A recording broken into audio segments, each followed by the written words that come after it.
Some say it grew from our malice and indifference. Some say it was retribution from the heavens. All we know is the pandemic began somewhere. Somewhere cursed, dark, and filled with sorrow. Future generations will wonder how it all started. We will tell them the infection began with Podcast Zero.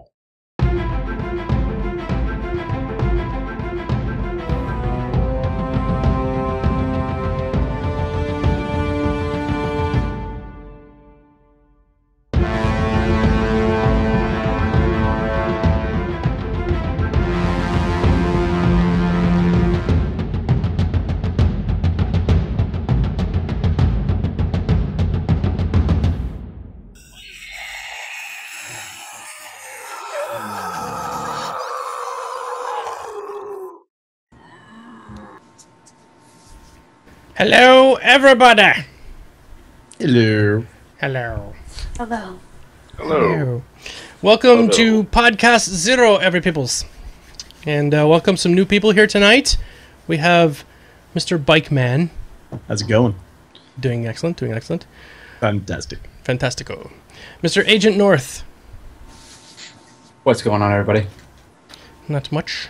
Getting the show. Mr. Tangent. How you guys doing? And also, as a return, Mr. Hazardous Mouse. Hello. Stockus. Hello, every zombie. And the indomitable Miss Skylatron. Hello. Oh, that was great. Sounds like so. Hello. So, hi, everybody. We're going to be going over a bunch of stuff tonight for H1Z1. We just got through finished watching, most of us did here, watching, what was his name now? What was his name? Jericho. Jericho. It was Jericho II, who went out to SOE and live streamed it on his channel in playing some. So we do have some things to talk about from that show. Plus, as always, the procedure for our show is this. We're going to go around and talk about some things like that. If you have questions, please ask them in chat in brackets. You type in bracket question in bracket. And our chat monkey, Mr. Bod699, will grab them up and stick them into our chat here on Skype. And we'll be able to answer your questions best we can. We are not developers. We are just insane gamers, streamers, and ne'er-do-wells. So, reading between the lines, no asking about when release date is or when PS4 will it ever come to PS4. It is not Well, coming you out on can PS4. ask, You but can we're ask. You not- can we're not ask. gonna have You'll an just answer. get ridiculed. Yeah, so what happened with Stockus is this wild, was it a dingo? Charged through his house, ripped off his beard, and then jumped through my window and took off all my hair. It really happened. It's gone. Just like, whoop. Legit story. Where do you live? We live close by each other. It's Australia, and you know the whole time warp thing that they can do. Over in Everything Australia. will kill you in Australia. So, Yeah, they will. so I hear. Dingoes. Yeah. Yeah, Oh that's shit! right. I just realized I'm not wearing headphones, so it's probably gonna get an echo. I'm allowed. Yes. Sorry. Let me put my Yeah. headphones on. Sorry about that, everybody. You guys don't have to wear the ding- headphones. It's just me because it comes back through my mic. The dingoes here run around with cutthroat razors and. They're just so informal. So let's go around the room and everybody can just introduce themselves. You want to start, Mr. Bikeman? Explain who you might be on the Twitter I'm or on the Twitch. Bikeman. I'm Bikeman. Around the Twitch, I'm known as Bikeman. And I insist people in the real world call me that too. And I look at them like this. It's a good look. And It's a good I look. mostly stream Daisy and Arcade and pretty much everything, like from obscure titles to AAA titles, whatever looks really interesting to me. And H1Z1 looks pretty interesting. I was kind of skeptical at first, but I watched some streams, so it's looking pretty good. Isn't it? Yeah.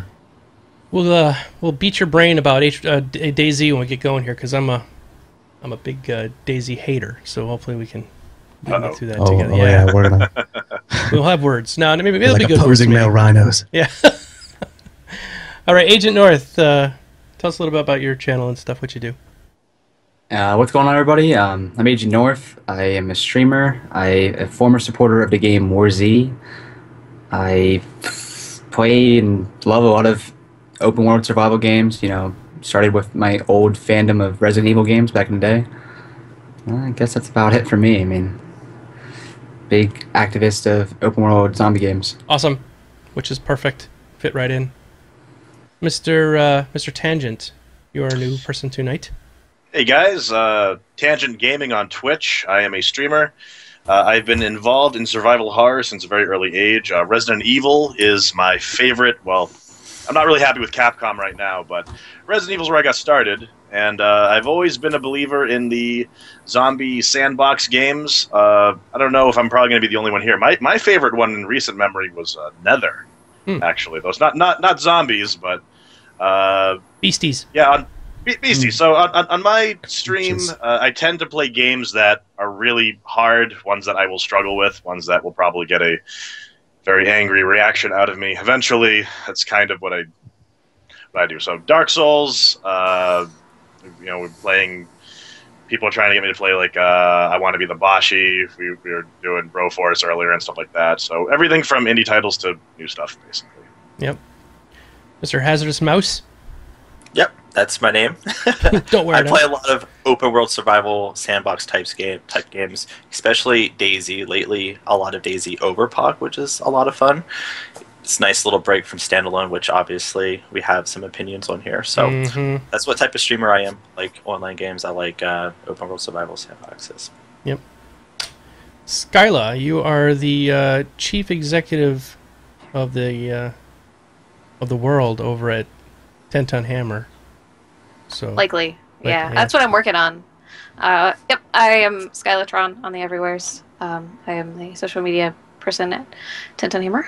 I stream mostly MMOs and stuff, although I am in the middle of a Walking Dead marathon right now. Nice. Yeah. And Mr. Stockus. Yes. Moderator extraordinaire in on every one of our podcasts, Mr. Stockus. That's right. Our go-to guy. And I'm also chief executive of all the lost left socks in the world also. I know exactly where they are. I'm not telling you where they are. Well, they must be in Australia. Yeah, there's a small corner of Australia devoted just to the socks. That's why we have a crusty sock corner in the TeamSpeak channels, because I know where they go. I watched a special on Australia, and I found out that it is actually bowl-shaped, which is probably where all the socks go, is towards the middle of the bowl. Yep. So I think I know where it might be. So whenever you roll your socks up and you put them in the wash, they actually all just roll down, and we've got a basically giant salt bowl that's now full of socks. Excellent. True fact. True fact. All right, guys. So most of it. Who here did not see the stream tonight? So I won't pick on you too much. The H1Z1 stream. Did anybody get to watch? That would be me. Okay, that's fine. I caught the tail end of it. Yeah, Stockus didn't watch all of it yet. I was in the middle of watching it, but all right. Everybody else, let's go around. What did you guys think of it? What did you think of Jericho's play? Some of the changes that they might have seen that's been made. What are you guys thinking of it so far? I'm a believer. You are? It's gonna be great. It's gonna be so good. One of the things that I think this game is doing really well right now is I don't think they're really trying to reinvent the wheel. I just think they're really trying to bring a polished experience, which I think widely a lot of the survival horror sandbox genre is really lacking. I think it looks really crisp. I think it looks really polished. I think it looks really playable, and not just to someone who's willing to navigate a difficult user interface. So I think there's going to be really good things for it. So they're taking everything from DayZ, WarZ, Rust, throwing it all into a big pot and making it better. Because we've talked about this before, and other times we've had the show, is that there is no real good zombie game out there that works. It's just they all kind of work in slightly okay ways. DayZ's great because that whole intense, oh my god, I'm by myself out in the woods and I've got to try to find a can of beans where I can get sniped. Over to Rust, where you can build your own fort and have somebody break down the walls and steal all your shit. To the forest, which doesn't have zombies necessarily, but it has that sort of same building mechanic. None of it actually works perfectly, so I think I'm really excited to see H1Z1 kind going down that path. What do you think, Mr. North? What are your thoughts so far in H1Z1? What you've seen? Well, I mean, it's looking more playable than a lot of the other early access games that have came out. I mean, it's way more playable than when War Z came out, honestly, from what I saw. There's a little bit of bugs, nothing that we didn't expect, but it's definitely looking like I don't know, it's looking like it's right around the corner. That's all I can say. It's very close. What are you thinking, Bikeman? I've only recently started following H1Z1. I've been a staunch DayZ supporter, but I like what I've seen so far. I like the atmosphere. Some things worry me. Glowing containers, searching. I've always been kind of like wary of that. But I don't know if you call me like a survival game conservative, maybe, I guess. I don't know would be the term for it. Like, I want more difficulty and less hand-holding as much as possible. Yeah, I saw you were talking about that with Ko earlier. What is your major opposition to glowing containers?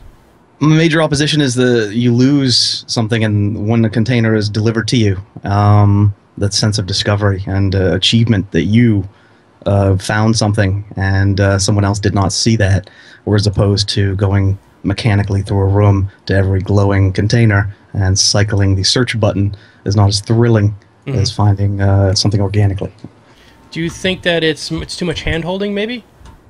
I mean, it's not like, obviously it's still early, so they could change it at any time, and we would never know until it came out.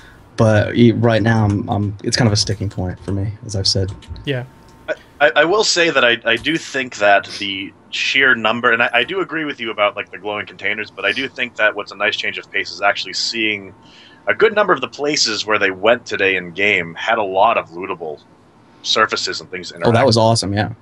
Like now, if this was just like a little micropod of what's to expect, like if there was anything scripted, I don't know, it didn't seem like anything was, but if the whole world is packed like that, that's really ambitious, and I think that's really good because, playing through DayZ, and I love DayZ, but there was a lot of things really underwhelming, like going into a whole town and having, only a certain amount of houses could be even enterable, or maybe there's only a specific loot spawn for like one particular room in one of those houses. It just made it feel like, you could actually miss something if you didn't check everything. That's the impression that I got from it. Now, Skylar, you're the only one here who's actually got a chance to play it. So, Yeah. So, what did you think of what you saw tonight compared to what you played, which was only a few weeks ago, right, when you were at E3? Yep, E3. So Actually, maybe I don't know, about a did month. anybody else? I didn't even ask. Bikeman? Did you go to E3? Did you play it? No, I didn't go to E3. The last Okay. trade show I went to was PAX East. Okay, fair enough. So, how about North? Did you go to E3? I did not get that opportunity. Okay, fair enough. So unfortunately. it must be Sky. Okay, so Skylar's the only one who's played. Go ahead, Skylar. Continue on. I'm sorry. I think that the UI looks a lot more crisp than it did at E3, and the combat and the animations are also a lot better than they were when I played it. So I think that they're making a lot of progress, and that's pretty exciting.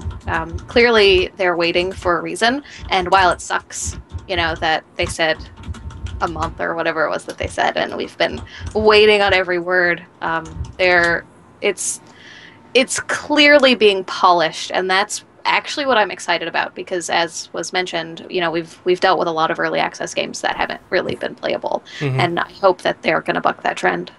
Right. Yeah, I have to tend to agree with that because, I think we're all really hungry for just a really good survival game, a really good experience. So, yeah, it does suck to wait, but I don't mind waiting. So, Awesome. All right, so that was one thing I wanted to talk about is the zombies tonight. They did look a little like blah. Like like Fred and Bob looked fine as characters, but they didn't have. They were just sort of standing around while he was beating on them, which I think was pretty bad. Yeah, that's why I wasn't sure if there was some scripted aspect to it. Like we don't want like the game. From what I understand, the zombies are supposed to be the main threat, even more dangerous than the players. And so it's like, okay, if that's the case, having this one guy solo doing a stream, between the possibility of being sniped by whether it's a developer or a player, or just being bulldozed down by a zombie, maybe they wanted to have them be more survivable and had them not attacking. But I thought they looked okay. Okay, when I saw the first one, I thought it looked really, really good. But when they all looked the same, I was like, okay, I think that when they're chasing you, they're pretty effective. Up close, they do have a bit of a clownish look to them currently, I think. Yeah, when we had Matt Broom on here, he explained that there's going to be like almost a procedural generation for the clothing and stuff. So each one, their faces might look the same, but the clothes that they're wearing will be changed, and he will have more faces as time goes by. So, we probably don't have too much to worry about that. And they were definitely more aggressive when I played it. Right. So I don't know, if they're tuning it down intentionally or if that was too far down. Because yes, that was too far down. They did claim it was bugged. Yeah. But I mean. Yeah, they weren't playing on the regular server. They were playing on like a different build. Yep. Something like that. Just a reminder, everybody, this is a Q&A show, so we do try to answer questions. If you would, please just write your questions in brackets, write bracket, question, bracket, and then we will get to them in just a little bit. Vamp Evil had a question that I think we can address right now. Oh, let's do it. Why did Jericho get to play H1Z1? And that's the same reason that Co-Carnage is going to get to play H1Z1 tomorrow. Yes. It's because they're contacting streamers and flying them out to SOE and letting them play. Which is awesome. Yeah, pretty awesome. Very awesome. I don't got my ticket, but still it's pretty awesome. But yeah, so that's one thing I wanted to bring up was that everybody, our friend and buddy, Mr. Co-Carnage, will be out at Sony tomorrow, and he'll be streaming H1Z1. Jericho was streaming for 2 hours, so I'm guessing that's probably what they're going to do is just limit it to like a 2-hour slot for Co. Co would probably like to go 18 to 20 hours probably, but I guess there'll be about 2 hour block of time. I don't know exactly when it's going to be. Co will let us know when we find out. Did he tell any of you guys what time he was going to be doing it? He posted it on Twitter, so I know that it exists somewhere. Okay. Yes. Sorry, go ahead. I think it's the same time as the Jericho stream, 6 p.m. Eastern, 3 p.m. PST. Yep, exactly. Yeah, I just pulled up the tweet. That's when it is. 3 o'clock.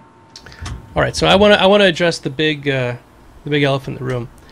What do you think this game is going to do to DayZ? And all of you here are players of DayZ, Bikeman, North. You guys play a lot, and Tangent too. Everybody, yeah. Hazardous Mouse have been watching you play it all week. So, what do you think this game is going to do to DayZ in a more global sense? What do you think? Personally, I think that it definitely has the ability to, I might be a little harsh here, but literally just demolish DayZ, at least in the meantime, because from what we've seen, I played the mod for a long time for Arma 2 and DayZ. When Standalone came out, everybody flocked there, and then eventually, within about 2 months or so, you saw everybody start to flock back to the mod for Arma 2. Mm-hmm. If this is handled correctly and the game releases with really good reviews and in a really good state where they just have the basic foundations there of a good survival experience, it could really do a lot of damage to DayZ since they're basically going back and rebuilding major parts of the engine all over again. That's my opinion. Bikeman, what do you think? Well, if they play their cards right, yeah, they're going to get everyone flocking over there.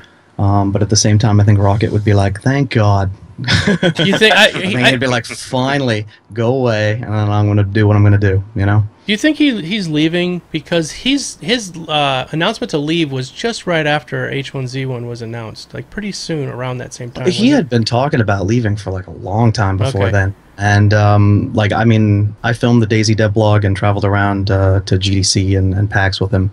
And he sat down with interviewers, talked about leaving the company, like at the exact same like time period. So everyone like got really like they all flipped out at that headline, but it was like, you know, welcome to the party. We've been here. Okay, so you guys already knew, but I had no idea. It was sort of struck me as a shock. I was like, what? He's leaving? Yeah.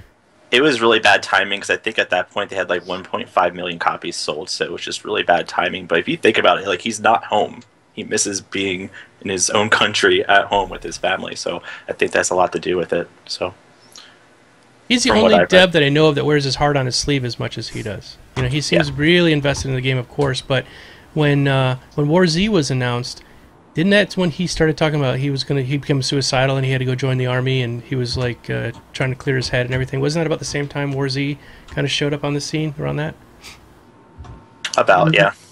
Am I got the timing wrong, North? Because I know you're a big War Z guy, so. I think it was when his family started mistaking War Z for his game. Okay. Kind of like he just tripped the switch and he's like, okay. Because he became suicidal. He was talking about he was like had to be medicated and stuff like that to help with that. Well, his whole experience, like the way he came up with DayZ, if I remember correctly, and anybody can correct me if I'm wrong, but he came up with the idea when he was in the military through his experience that he went through, I think, through one of the trainings or whatnot.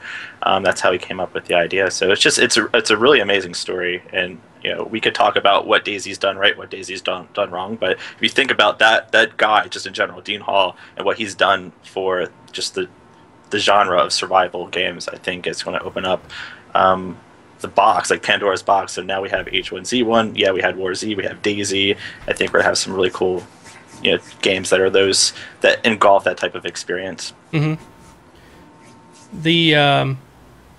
guys, real quick before we go on, if you have questions, you can ask them just once. We have somebody grabbing them up and sticking them in the chat. I see a couple of them coming by, the same questions repeated. It's okay, we'll get to them. Just hang in there.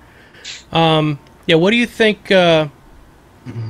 What do you think about the future of other games that might be sort of in the same genre, like Rust? Because Rust is sort of on that, you can build things, and that may sort of set it apart. And of course, Rust no longer has zombies, so I guess maybe that's a bad example. But that kind of building, maybe Forest or something like that. These kind of games that are sort of innovative in that they've taken the building aspect, but they don't have the whole cohesive thing put in. What are you guys thinking about those kind of games? I think that H1Z1 is going to trend a bit more MMO than some of these other ones. Just a bit. So I think people who aren't interested in that aspect are going to be more likely to play some of these other games, since there won't really be a single player H1Z1. I don't think realistically that the release of H1Z1 is going to have that large of an impact on the DayZ Rust communities. Sure, there might be some shrinking in those communities, but people like the games that they're used to. I mean, there's definitely going to be the equivalent of a console war for these kinds of things. People are going to be fanboying for DayZ, H1Z1, Rust, so on and so forth. I do think that there's a real negative stigma lately about this kind of genre. Whenever the topic comes up of another survival zombie game, people usually roll their eyes like, "Oh, it's like another zombie survival game." Like Unturned. Like Unturned. Just showed up today. Which, by the way, surprisingly polished. Really? I know. I played it myself. Not bad. And but yeah, I think that the stigma that is more important here is that H1Z1 is going to have a lot of pressure, because there's a lot of hype for this game right now, and everyone's saying it's going to basically destroy DayZ, it's going to annihilate the whole genre and be the be-all, end-all. And if it's not, then what happens? Yeah. Because then all of a sudden everyone says, okay, no, we took all the best things of the top games of this genre and it didn't work. Now what? So I think it's more important that H1Z1 really actually lives up to the hype that it's putting out. Otherwise, it could probably damage the genre even more. Absolutely. I mean, how many times, I think everybody here could agree that we've been burned by early access games in the past. God. So, we'll see.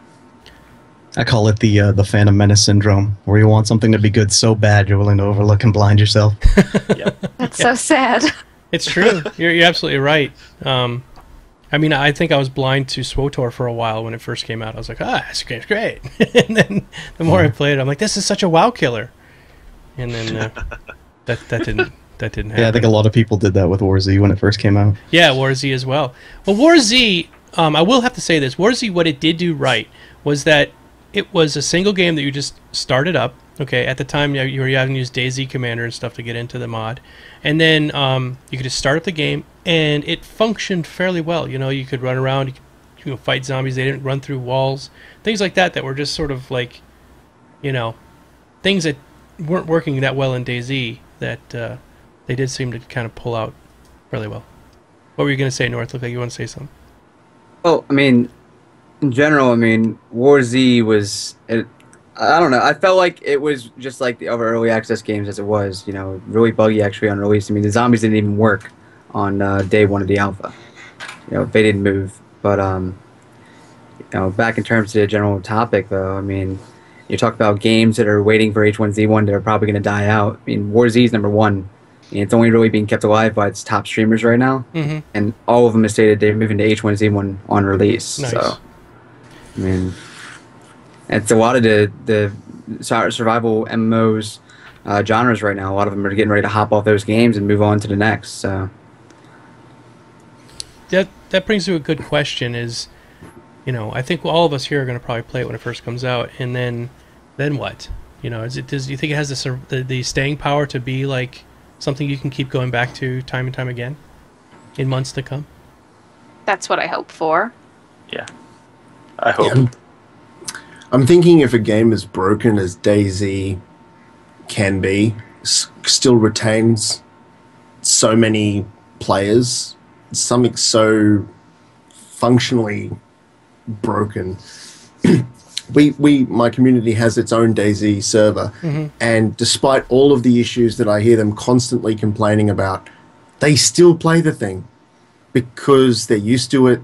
There are aspects that they do enjoy, yet so they still, and years and years they've been playing this freaking game. And so I think as long as H1Z1 can do some stuff right and set a sort of a benchmark, they might not make the best survival sort of zombie game ever to be ever made, but as long as they can get the majority of their stuff right, I think they'll retain a lot of playability, especially if it's like they say that things are going to get progressively harder as you journey around the world, and nothing's sort of static, where the zombies aren't just all the same level. The minute you start getting a minigun, you just OP and you just own the game. So I think definitely there's the replayability for them. As they keep adding more content like they say they are, I think that'll also add to it as well. Now, you guys might know better than I do, but are they coming up with some sort of new engine for DayZ? Didn't they announce something recently that something's changing with it? Yeah, they're basically going back. They're taking big chunks of the engine and they're just rewriting it all over again. Yeah. It's not completely from like scratch. They're just kind of taking bits and pieces, and you'll see some of it released here and there. But yeah, technically overall, it's going to be. Yeah, they've already got the ragdolls up on experimental right now, which are quite nice actually. What's it like? The ragdolls, they're not over like the top ragdolls, like the crumple to the ground when you shoot someone. Like actually feels a lot better than a stock animation. Okay. It really adds something to it, grittier. Okay. Aren't they also testing the 64-bit version as well too in the experimental? I don't think that's come out yet. That's what somebody told me the other day. I tried to play. I'm a huge DayZ fan, but I had a really hard time playing standalone the other day. I just couldn't join a server. It was really weird. It's still a pain. That's my biggest beef, and I was talking about earlier that I had some problems. It's that when I saw that standalone was coming out, what was it, 2 years ago or whatever, when he announced it at Gamescom, I think, that I was like, oh god, yes, I can't wait, because I was playing DayZ like crazy before that, and I wasn't even a streamer at that point. I just played the hell out of the game as something fun to do, and I saw that it was coming out, and I was like, so I started playing in January of this year. 30 Days of DayZ, right? When did Standalone come out in January? Whenever it came out, I started that day and did 30 days solid of it. And I was the whole time going, I'm very forgiving of this game because it's still early access, like I am with Landmark. I'm like, okay, Landmark's not perfect, but, for the most part, it's fun and I'm having a good time, but things are buggy, that's okay. And I kind of let it all pass. And then I said, I'm going to do is I'm going to come back in August, I'm going to play DayZ again, and I'm just hoping all this stuff is fixed. And I've been playing the standalone the last few days, trying it out, and it's still the same game. That's like they've added only a couple new, like little textures and some little new things to pick up and stuff like that. But the zombies are still sort of running through walls sometimes, and they're still doing a lot of the same stuff that they always have been doing. And I'm just a little bit disappointed. For me, when I first got into DayZ standalone, I knew I was getting into an alpha project, but at the same time, I guess I was expecting something at least profoundly different than the things that were wrong with the mod. And I thought they were going to put a real faster timetable on cranking out some of those updates that they were talking about. But for me, the big... I think user interface is everything. And one of the things that it was mentioned before, people who complain about DayZ all the time still play the game. I hated the DayZ interface, like all the tricks you had to pull just to swap your backpacks and things like that. But I still played it. I guess I thought that was the one thing I thought was better though about the standalone project when it first came out, was the inventory system seemed to be at least a bit more forgiving to newer players. That was big. But I guess I just expected more, and I think that's what we're seeing with early access nowadays, is that the way that early access is in the fine print is this is a broken alpha thing, you are testing bugs. But the way that they basically advertise it on, on Steam, for example, basically almost makes it look like a complete experience.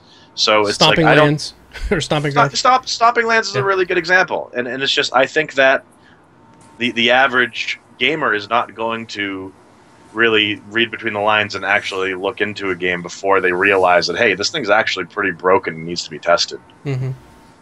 So the early access phenomenon that everyone can now pay into instead of getting their key in the email, I think DayZ was a good example of people kind of getting bit initially. Like, they thought they were getting into, like, oh, this is going to be the thing that just kills the mod, and it was kind of the same. And as they were saying before, people went back right after. Yep. It also shows the insane amount of warnings you can put on something and people still don't pay attention. Right. Yes, exactly. It's like when I used to work at retail, you could have a big sign that said sale, this item, in huge letters. People would be like, what's on sale? Look up. Yeah. What game is this that you're streaming? Yeah. Oh, I get that, Kids yeah. title. I get that all the time. Yep. All right. Don't get me started on that. Well, unless you guys have anything else you really wanted to discuss straight up, we have a bunch of questions in the chat, so we could start answering these questions. Sometimes these take a long time to go through, sometimes quickly, so we can go through. Skylar, would you like to be our question lady tonight? I can do that. Okay. I love that this is the very first one. My God. Farting Titman would like to know if anyone thinks... Is that the first one? Okay. Yes. Well, you if missed... anyone thinks... Well, no, I didn't, because we already answered that one. Oh, okay. Okay. Will there be player housing and player cities, do you think? Well, obviously there's going to be player housing because we're building our own bases. Mm-hmm. As for player cities, like, zombies are attracted to more humans, so I guess that's up to us if we want to take that risk. I could totally see my tribe getting together with, like, Tangent's group, and we could just all, like, build this massive base, and it could become a city. Who's going to be the governor, though? It's going to be like a tent town, though. I mean, we're not talking like skyscrapers. So if people are saying, are there going to be player cities? No, you're not going to have a skyscraper, unless it's like basically burned down and condemned, and you've got like a dirty mattress you're sleeping on, like the top tier. Building your bases together is basically going to be the closest equivalent to a player city. Yeah. Yeah, they've stated that the biggest sort of buildings that they've got at the moment at early release will be like an apartment building, which will be maybe 3 or 4 stories high. So you don't expect to see a metropolis or anything. And as far as crafting houses go, I think they said the highest they're going to go to start with is 2 stories. So you can make a 2-level dwelling, and that's about as big as you could go. So Absolutely. All right. T-Bonks, will there be mini maps or something like Arma's LL map? And I don't know about that. I don't think so. No, I haven't seen it. They want to try to keep the UI as minimal as possible. Like that. Yeah, because and that was like the big deal. Like when you first started playing DayZ, you guys can back me up if I'm wrong about this, but the best part when you first got into DayZ, finding a map, because up until that point you were just like, where the hell am I going? And you felt really lost. You didn't know what was happening. You didn't know the landmarks at that point, and it was just awesome to get a map. Finding my first map in DayZ felt amazing until I realized I had no idea where I was. On the map, yes. Because it was my first, I was like, yes, I got a map! Where's my dot? It's all in Russian. Where am I? I'm next to giant Robo-Stock. What? Yeah, Robo time. Electro something or other. Yeah. Electro Woodstock. Electro Woodstock. But yeah, that was one of the charms I thought about DayZ, was a lot of people hated it that you had to find your friend, you know what I'm saying? Yeah. That you would travel forever, and they were like, this is annoying, but I was like, nah, it's not, because, you know, it's like that boring part of the movie. You're like, this part of the movie's boring, and then crazy action happens, and you're like, oh my god, I care about these characters because it was boring. You know, you spend all this time, the effort, and you get to each other, and it's triumphant, and then when bullets start whizzing, you're like, we spent all this effort to make this thing happen, it's a beautiful miracle of meeting each other, and then one bullet could end it, and that makes the tension just ratchet. So yeah. Well, no, that is the beauty of survival games. That's probably one of the things I love the most about it. And what you're saying tonight is exactly what Coase said a podcast back, is it's the journey. It's that trying to get together where you have, you know, hours and hours of running because you spawned in some freaking upper left-hand corner of the map and he's on the coast, and now you got to figure out where do you want to go. Is one person going to like hunker down and wait and the other person comes to them, or are you going to try to meet in the middle? And then if you both are armed and you try to meet in the middle, do you like recognize each other? Don't shoot, you know, and is it, you know, all that kind of stuff adds a lot of tension, and it's a fun part of the game. It doesn't have to be constantly shooting at zombies or, you know, just crazy action all the time. Just sometimes the journey is a good story as well. All right, Skyla. All right, Lixon. Does anyone know how the logout system will work? Do they have a system to prevent combat logging? They did just do a Reddit post about this a couple of days ago, if anybody saw that. That's if you sit quietly in the world for 30 seconds during logout, you will log out. If you just close the game, you will be persistent in the world for 30 seconds. But there is nothing solid aside from that at this point. What do you guys think about, you know, your character actually staying in the world, a la Rust? Like That's fine with me. I dealt with that in EverQuest and games like that way back. I mean, pulling the internet cord out or anything used to be what some people do, but I mean, staying in the game for 30 seconds, I think that sounds pretty fair, because combat logging was pretty crappy to have that happening.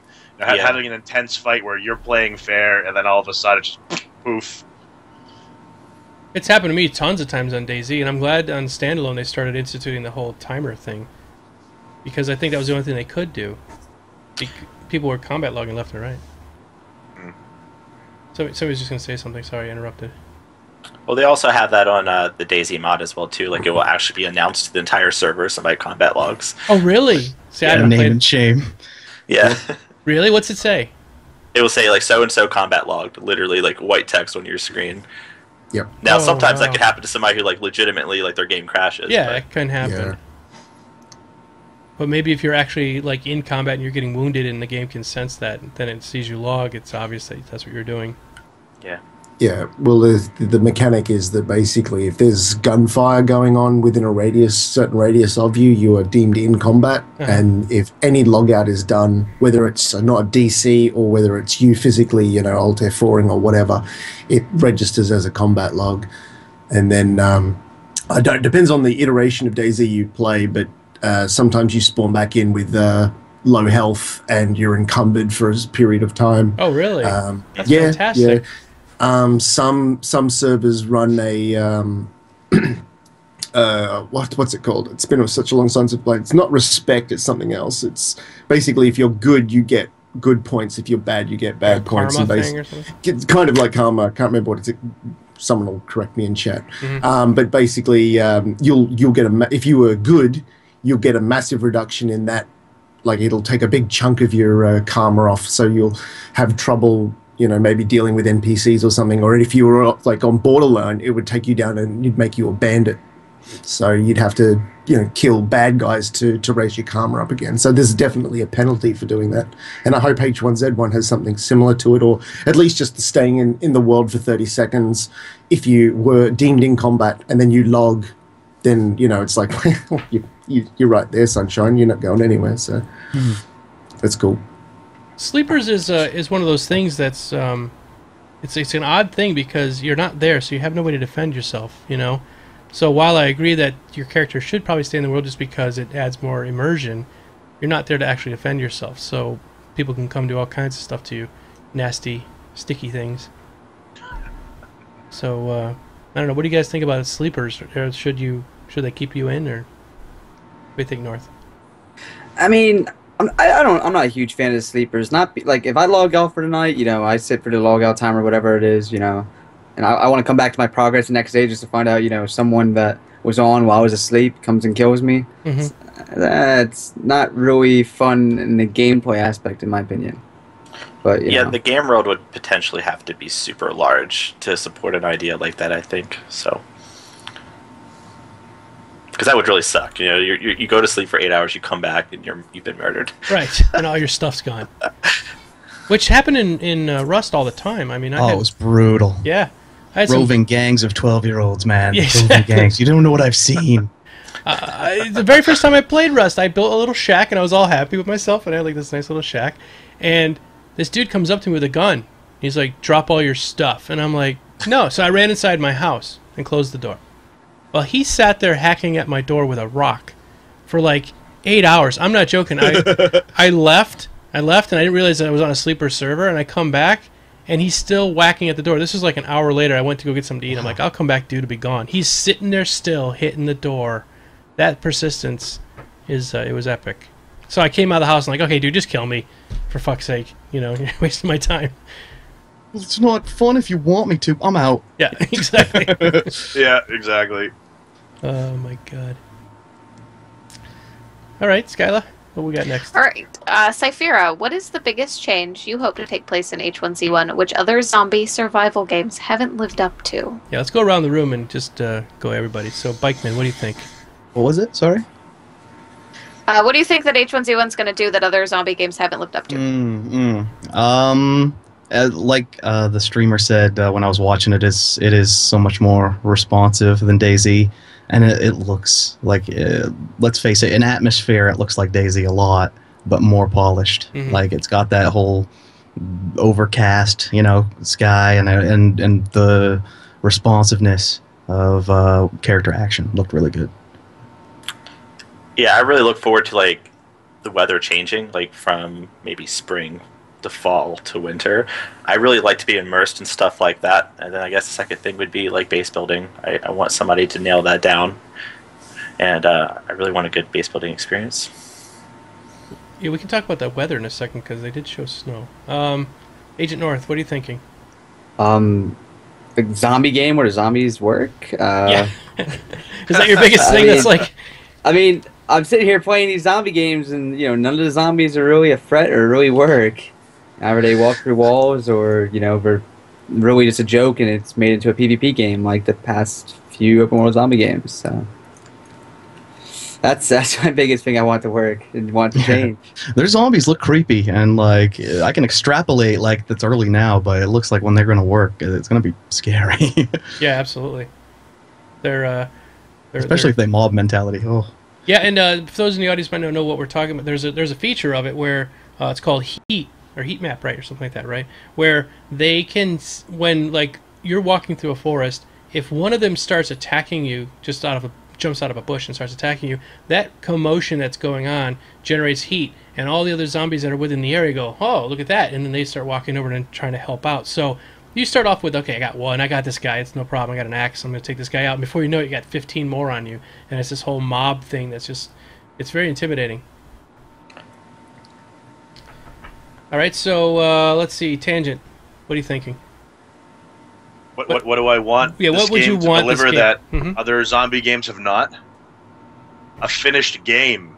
That's what I want. Yeah, I'm with I just want one finished survival horror game in a sandbox environment. That's all I want. I want it to be finished. That's it. If it works, if it's responsive, if the zombies work, if the game works, if the crafting works, great. Pack it up, sell it, I'll buy it. Day one, I promise you. You'll stream the hell out of it. Yes. Just somebody out there, finish a game, please. That's all. That's all, exactly. Stockus, what are you thinking? I kind of want a lot. I want I kind of want. I'd like a combination of a bunch of what everyone's already said.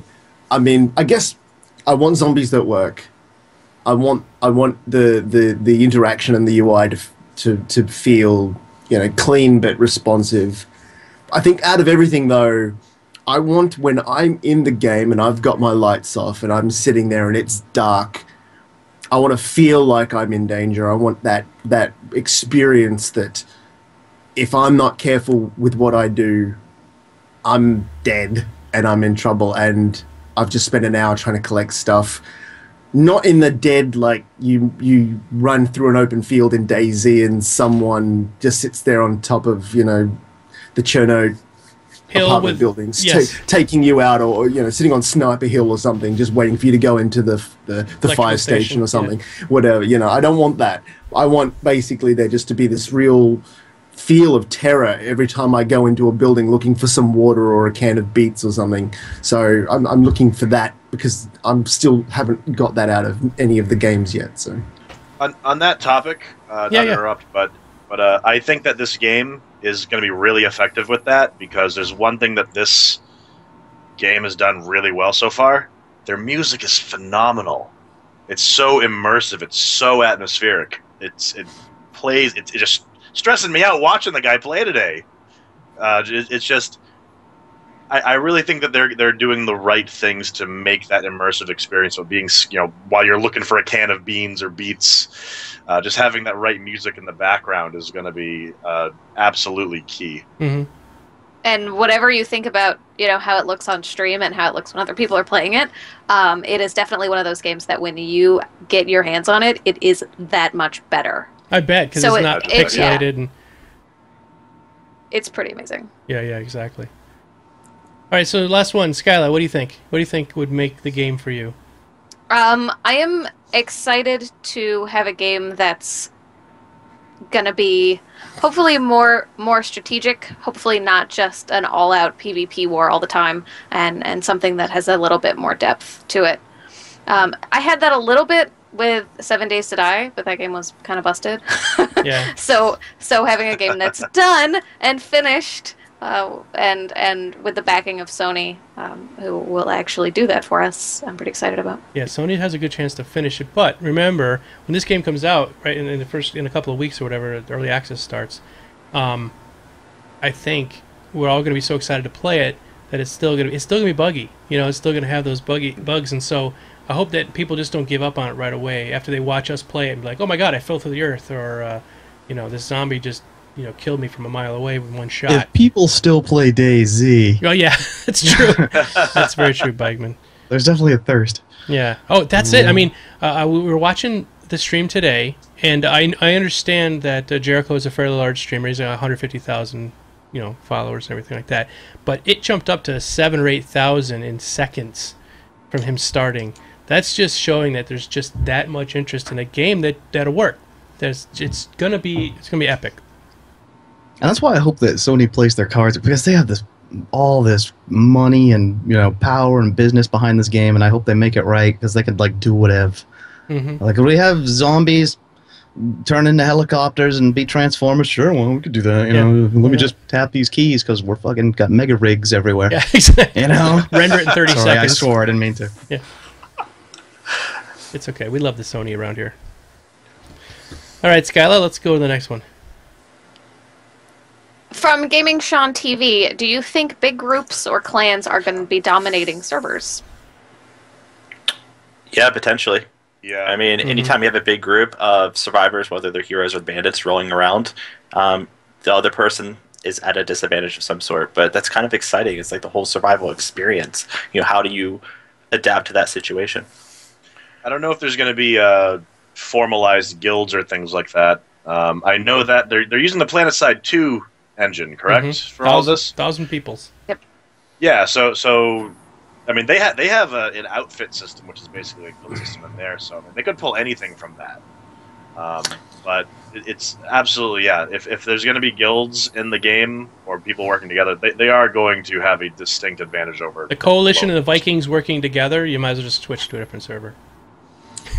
Yeah, it's funny. I had a discussion with a couple of guys in the TeamSpeak server about that exact thing, where you've got someone like Co, who can potentially have hundreds to thousands of people wanting to be on his team and join in on his experience. I mean, Arcage at the time with $150 buy-in, right. He had hundreds and hundreds and hundreds of people in his clan. Mm-hmm. And that's just ridiculous. Think of what it's going to be to a $20 early access free-to-play game when people don't actually have to pay to get in. They could potentially populate an entire server, but I think that will work against them to the point where it'll just be them twiddling their thumbs going, oh, this is good. Sure, they'll have the zombies to fight against, but... When you start getting enough gear, it's like in DayZ probably, it won't be as big of a deal when zombies show up, Well, in numbers too, when you've got 50 people who are armed to the teeth, a small horde of 20 or 30 zombies may not be anywhere near as dangerous as if you were one person and you come across 5 zombies.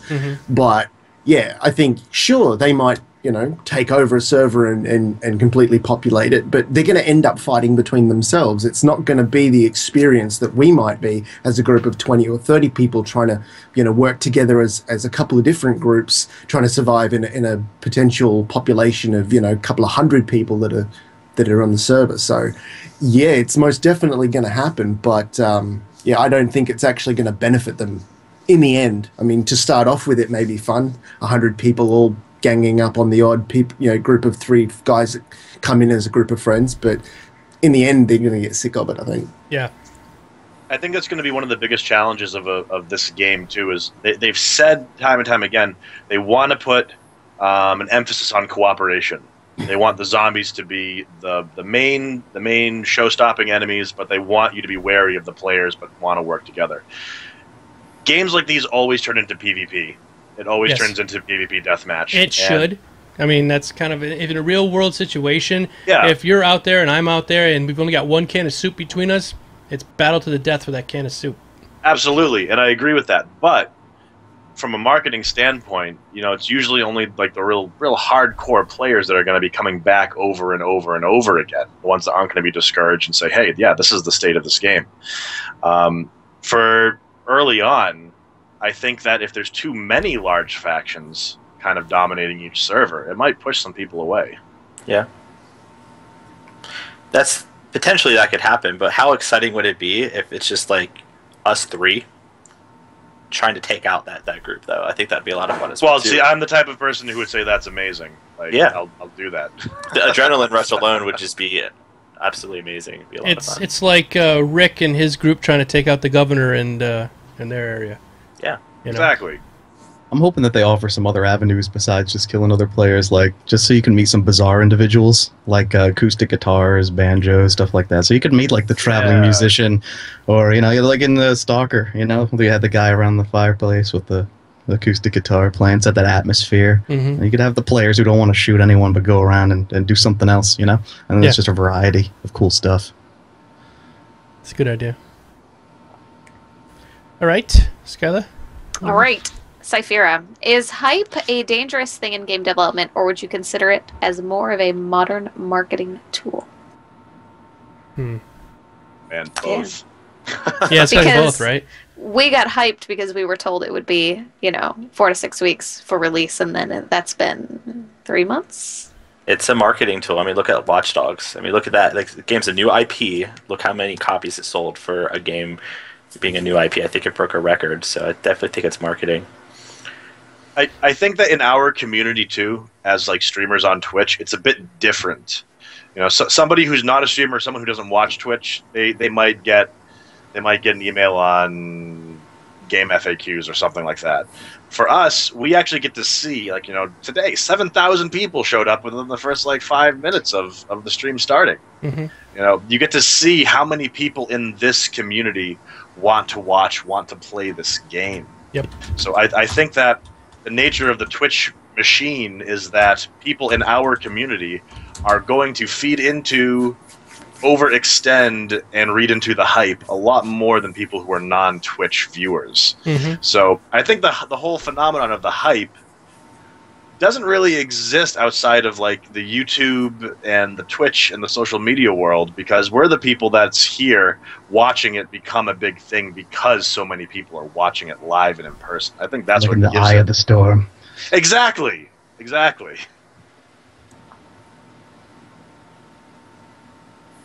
All right. Agreed. Okay. It was like Yay, everybody agrees. awkward All right. silence. Yeah. Go ahead. Group hug. My name is Taylor, and I'm pretty sure the answer is no, but I'll see if anybody else has heard anything. Will there be quests to get weapons and stuff? Like Fallout? No, I don't think so. Not that I know of. Unless players do it. Yeah. That would be exactly. really cool, though, if there was. That would be cool to do like a player thing. Yeah, like, hey man, I hid a gun under a tree in a box. Go find it. Yeah. No. Where are you going? North's like, fuck it, I'm out of here. I can't stand It's it. like, It's done. All the people were talking about his headphones in the chat. People make fun of his pink headphones. They're like, throw them to the ground. And now he's That was a back. really short rage. Yeah, he was like, That "I'm raging." Shortest rage ever. Yeah. He's like, I'm out. All right, so Okay. go ahead, Skylar. As Karath, will there be any kind of vehicles in H1Z1, and can we craft them ourselves?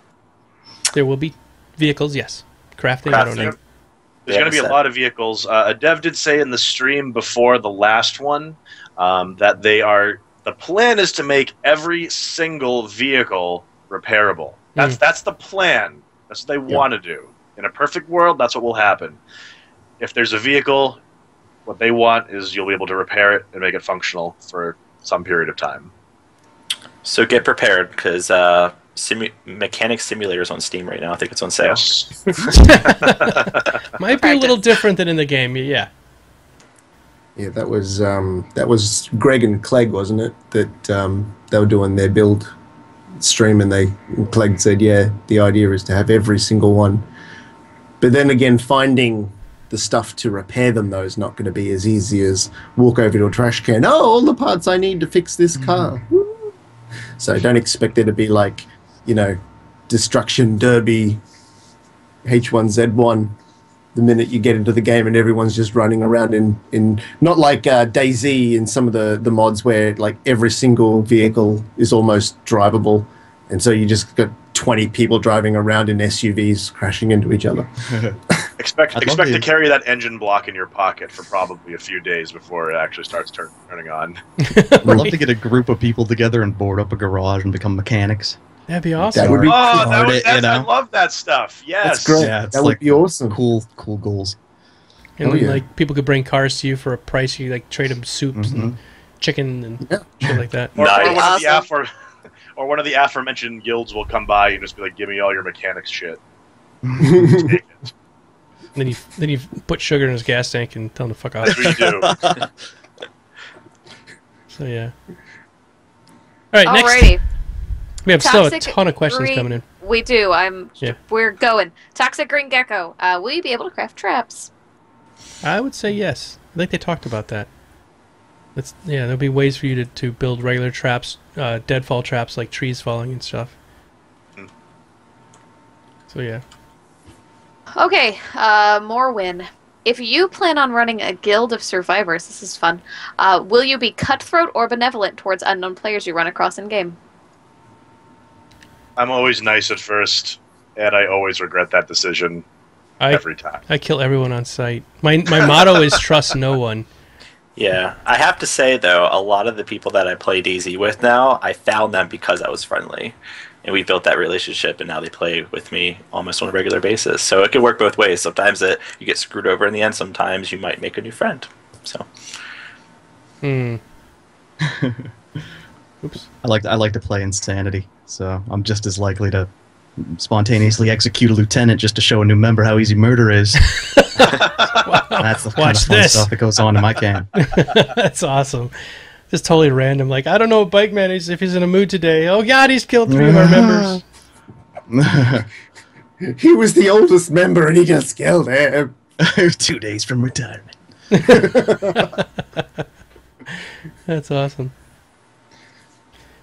All right, Phoenix Blade 2013. What do you guys think of the weather effects they've been showing off? I know Domo wanted to talk about this. Yes, snow. Just because I don't get enough of it during the winter. Either do you, Bikeman, or Hazardous Mouse, or Mr. North. We love it up here in the cold North. actually impacts you. Yeah. I mean, snow in real life. Dude. I don't know. I don't know how they're actually going to do it, though. I mean, are they going to do it as a rotation? Where if it's just like random weather, that's going to be awful. Like, oh, it's summer today, it's winter tomorrow, and that's going to be, or winter 5 minutes from now, that's going to be terrible. I even think that even having it in a weekly rotation would be kind of bad. Like I know Bikeman might like this idea, but part of me wants it to be like, is it wintertime in real life? Is wintertime in like game? server It's calibrated. like okay, this month it is winter. It is. I can deal with that, man. Yeah, I would like that, but I know that I'm immersed. Let's do it. That probably wouldn't fly though for most people playing the game. But the weather effects look really good, and I hope they do it good. I hope that they pull off how they alternate between them well. All right, it's real quick. It's the top of the hour, so I just have to announce our giveaway. We're giving away a copy of The Forest. So We are? yes, Nice. so That's so exciting. I know it isn't necessarily zombies, but it's a pretty polished game built by 4 guys who have a penchant for looking at naked boobies Yes. and men without Yeah. schmeckles. There's no schmeckles in that game. Is that in the Steam blurb? Yeah, it's in the blurb on the Steam. Yeah. So let me start the raffle up here, everybody. You have we're going to end it up at the end of the show. So the keyword is going to be forest. Sorry, North. I think North had something to say. Yeah, go ahead, about the North. I'm sorry topic. to I saw him interrupt. trying to speak. I'm like, oh, poor boy. Sorry. It's all good. Yeah, as for the Weber goes, I mean, now how are they running server side? Is it server side or client side? Server side. Server side. So like, if everyone should be seeing the Weber at the same time, I'm assuming. Yeah. Like, I know the big problem in DayZ was you'd see Weber, and not everybody else would be seeing the rain, Yeah. and Not cool at all. I do believe that they said they were doing seasons. Like, if you go in, certain servers would have different seasons to choose from. I believe. Maybe. I do believe they were saying something about. You might have. you I could missed choose that from part. So That's definitely Well- something they could do. Yeah, with the server rule set vote that their system that they're coming up with, if a bunch of people wanted to play on a winter only server, you could vote for it, and they could make it just so that it's winter all the time, which would be cool. Yeah. Alternating seasons would be still cool, though. I mean, if you were to look at how quickly the day and night cycle passes, I could maybe see a week of real time might be a month in game time, roughly. So that way, over the course of a real life month, you go through the 4 seasons. So only every 4 weeks is it snowing, which I think might work. That's- Food and supplies became more rare in the winter, and having to stock up. Oh, Yep. I mean, yeah. it'd be awesome. Players huddling for warmth getting Yeah, right. in desperate. one place. Yeah. It should be like that. I mean, seriously, surviving the winter is significantly different than surviving in the summer for multiple reasons. Each I mean, one the has its own wild- challenges. Go ahead, sorry. The wildlife is going to play a factor in the weather too, I imagine. Oh, did you Like, see him they- fight they- that wolf tonight, by the way? Yeah, that thing scared the hell out of me. That was awesome. The wolf attacked and he set it on fire with his torch, and then he shot it in the head with an arrow. I was like, yes, fire! Did they show any of the bears? No bears, but they're in the. They did confirm that there will be bears. Yeah, there was a tweet that went out, and they showed an animation of it just like standing up and roaring or something like that, without any details on it. But Yeah. I mean, if they do it right, the wildlife itself is going to be pretty ridiculous, particularly if you're fighting for resources during a winter exchange, competing not just with players but with animals. I've always said that this makes a great zombie game, or a good survival game. The game itself, the environment should try to kill you. Like, you should have to worry about disease and cold and starvation. There should be the monsters or animals or whatever should be trying to kill you as well, and other players should try to kill you. So you should have a lot of stuff in the game trying to kill you, because then that makes it all the more important to survive. It's like, how can I survive through this onslaught of these different things trying to take me out, trying to take out my food, trying to take out giving me disease, and all of a sudden I've got like scurvy or something, So all these different things, it should be trying to wipe you out. That's a really good point. What that also does, it takes off the focus for people who get bored and they have all this gear, and now they're just looking to kill people. Now they have all these other elements they have to focus on. So I like that. A bear Yeah. just chomping on you. Yeah. Clegg said in the last stream that they were aiming for the bear to be on early access release, so hopefully we'll see more. That's what he said. It's terrifying, but it's also one of those things where it's like, is that really the priority? It's like with the forest. It's like, all right, we fixed a few of these bugs, but there's sharks now all over the place. Well, I mean, as long as they can implement it with, alongside the core gameplay mechanics, I don't see an issue. If they've got, someone dedicated to doing that, and that's kind of what he does, is just in-world creatures, then, it shouldn't impact on the rest of the core gameplay being developed, I hope. All right, Skylar? Yeah, we do look the same now. I understand. No, what no, you're yes, doing. you get the same face now. No, it's just that Stockus is always my question guy. So. Hang on. I'll let my hair out. And we Oh can both... yeah. Yeah. Actually, Stockus has longer hair than Skyla. Yes, he does. Nice. You got to dye it red, buddy. This There you is great. Oh yeah. It's very luxurious. Ah! It's a bitch. No. Are we twins yet? No, not quite. Okay. There you go. There we Now you look just so much alike. Question. Sorry. How do you feel about them needing to make zombies a bigger threat than players? And I mean, the context now is that they expect that players are a bigger threat than zombies. So, do you think zombies need to be more of a threat? I think so. I mean, haven't they kind of gone back and forth on that? 'Cause I think when they first started talking about H1Z1, they wanted zombies to be more of a threat. Have they changed that now? Or They're saying now they want players to be the bigger threat. Yeah. Okay. I would like to Does see anyone else zombies. enjoy DayZ when the zombies were brutal? Remember back in the mod? Or if you like, I don't know, breathed out too loud, there were 800. You had to prone crawl through town. I remember that. Yeah, I do remember doing all that. And it seemed And like you sneak and like the zombie would path like across like you on the ground prone. You're like, Jesus. And people shooting wild AKs were swarmed upon and eaten, and you could shoot someone in the leg and divert your zombies to them. That was fun. Come on. I guess it'll take some balancing issues, but I do like them to be a little bit more important than the players, just because players will eventually get the great gear. Yeah. But I mean, I already have a ton of survival games where players are shooting me in the face. Right. I got Call that. of Duty, just jump into Call of Duty. Everyone's trying to kill you there. I think that Sony might be a little undecided about what they want to be the main threat, because it seems that each week they kind of somewhat change their stance of whether it's the zombies or the players that they want to be the bigger threat. I do know they said they're planning on making zombies a lot more resilient by the time it hits early access. So I'm thinking that maybe they're not going to be as damaging, but like if you really want to just kill zombies, it's probably going to deplete a lot of ammo to do so. It's not just going to be like headshot and they're done. Mm-hmm. But what do you guys think about that? I mean, a headshot should kill them, right? Or do you disagree?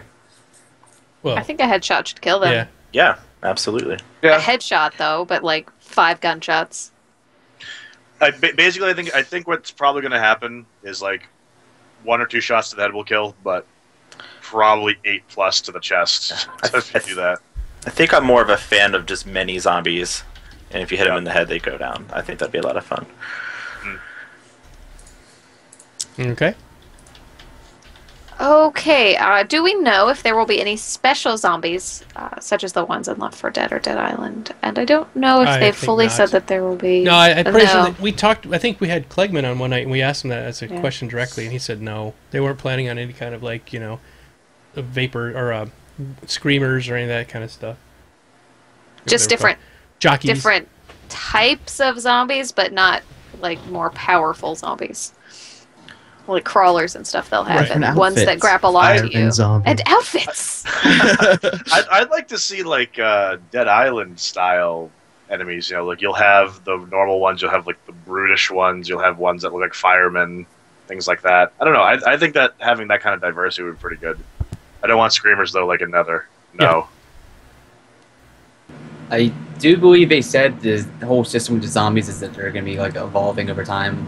I think that's what they're intending. So, I don't think no special zombies, which would be cool, honestly. Like you said, firemen or like military-based zombies. But Well, the deal that they're trying to aim for, as far as I know, is the longer an infected or a zombie is alive, the more mutated the virus gets in them, or if they're constantly feeding on humans and wildlife. They get stronger.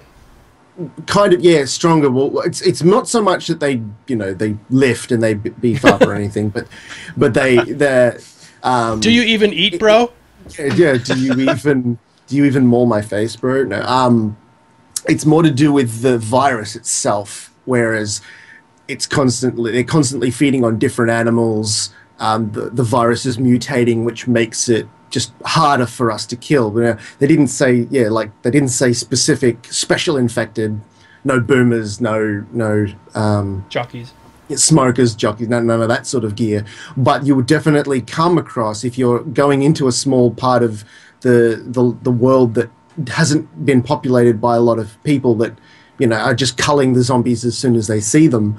There may be a zombie that's lived there for weeks, and it's considerably harder to deal with because of the fact that its virus is mutated and it's been feeding on animals and stuff. So there will be harder to kill zombies, but they're not going to be pouncing on you out of bushes and screaming rape and all that sort of stuff like Left 4 Dead. Large gator down south that no one's seen, but it comes out after 50 years and it's huge. Yeah, exactly. Yes, That's exactly right. Yeah, it's exactly like that. And they also said that there are going to be eventually different body types of zombies. So like there may be a big, gym rat dude that got eaten and he's considerably bigger and therefore harder to take down, but he's not specifically going to be a tank where he's going to charge you and all that sort of junk. Right. All right, next. Okay. Are there currently any plans for a ranking system, like to see the top 50 players on a server, how long they've survived, how many kills, etc.? How long you survived, okay, but the rest of it, how are you going to rank it? How long you survived? Zombie All-Stars. Yeah, I mean, I'm just thinking. I mean, if it was how long you survive, you could literally just go out in the woods somewhere and live under a rock and don't ever go anywhere. Just run in town, grab a piece of food, and run back and hide. And so I don't know how you could actually ever really rank it. What do you guys think? I mean, on War Z, they had a leaderboard system based on kills, and there was the lawman and banditry brackets. If you killed civilians or lawmen, you go into bandits, and if you killed bandits, you go into lawmen. The whole system really just promoted nonstop PvP, right? And just promoted and unfortunately promoted cheating in the long run too.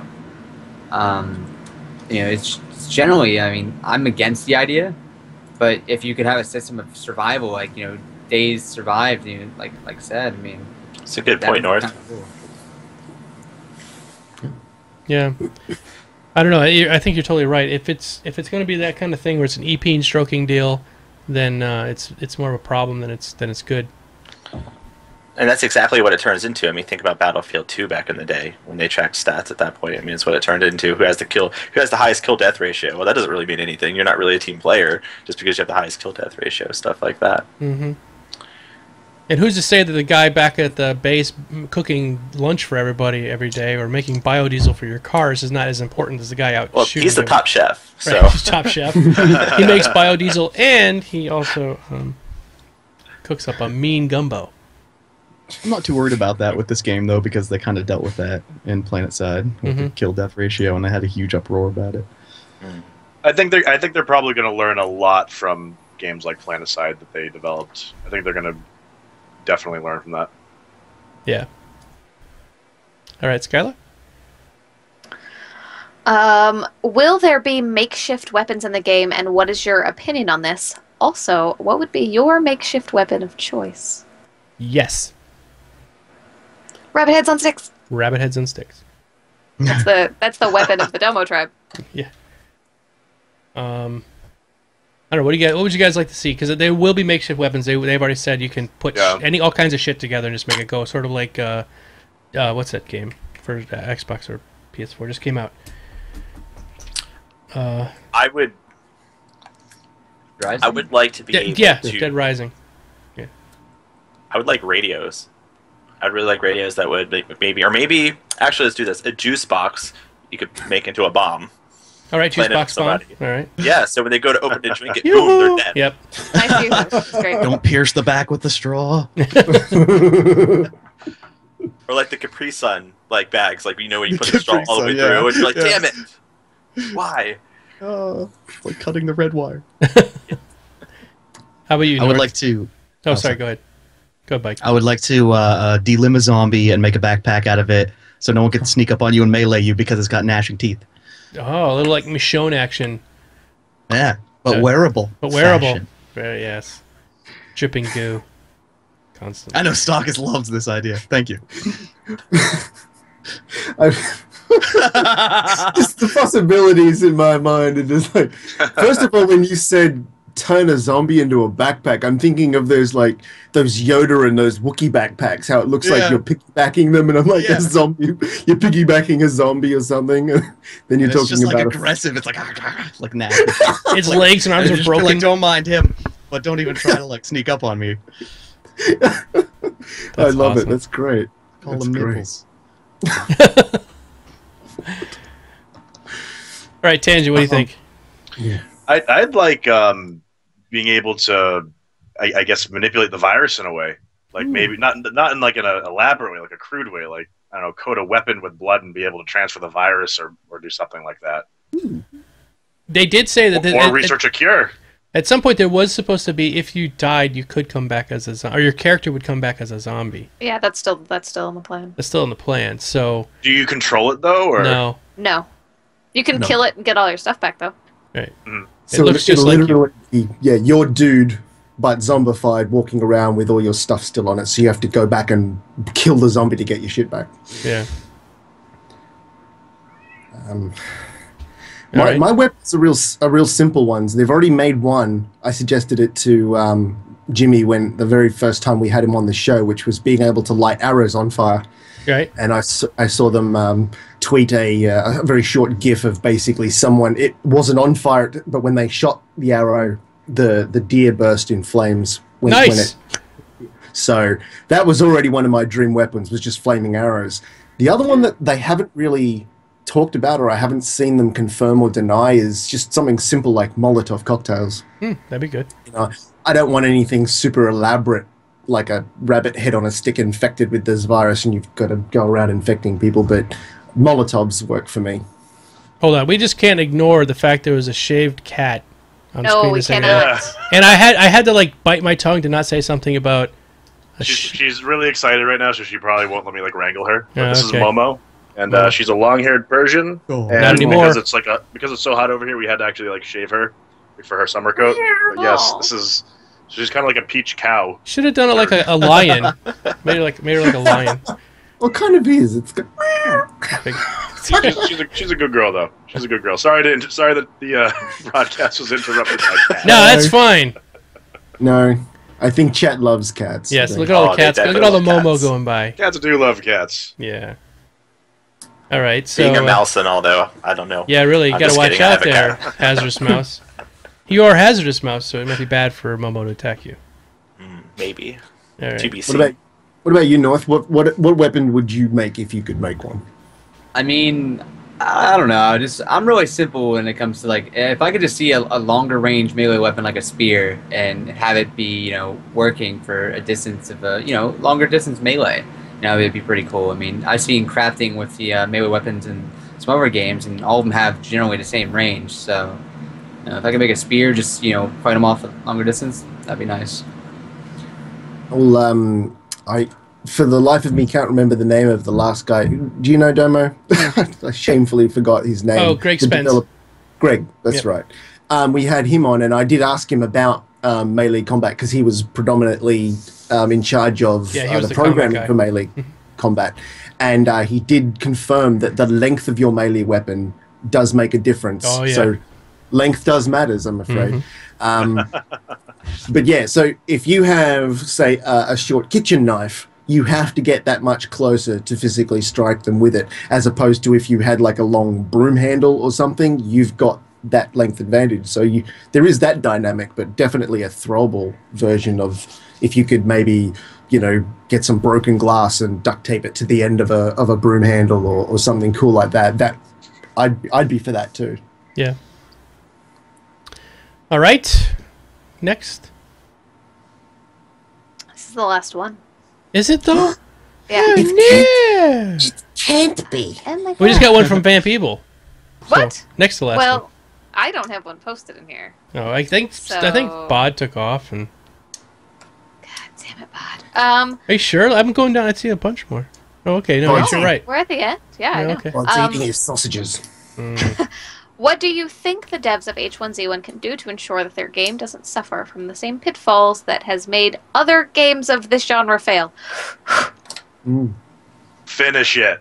Yep, finish it. finish I it. think they're doing it right now, though. I mean, they easily could have released it at E3 and sold a ton of copies just like Daisy standalone. So I think they're on the right track right now, actually. So. Yeah. Good point.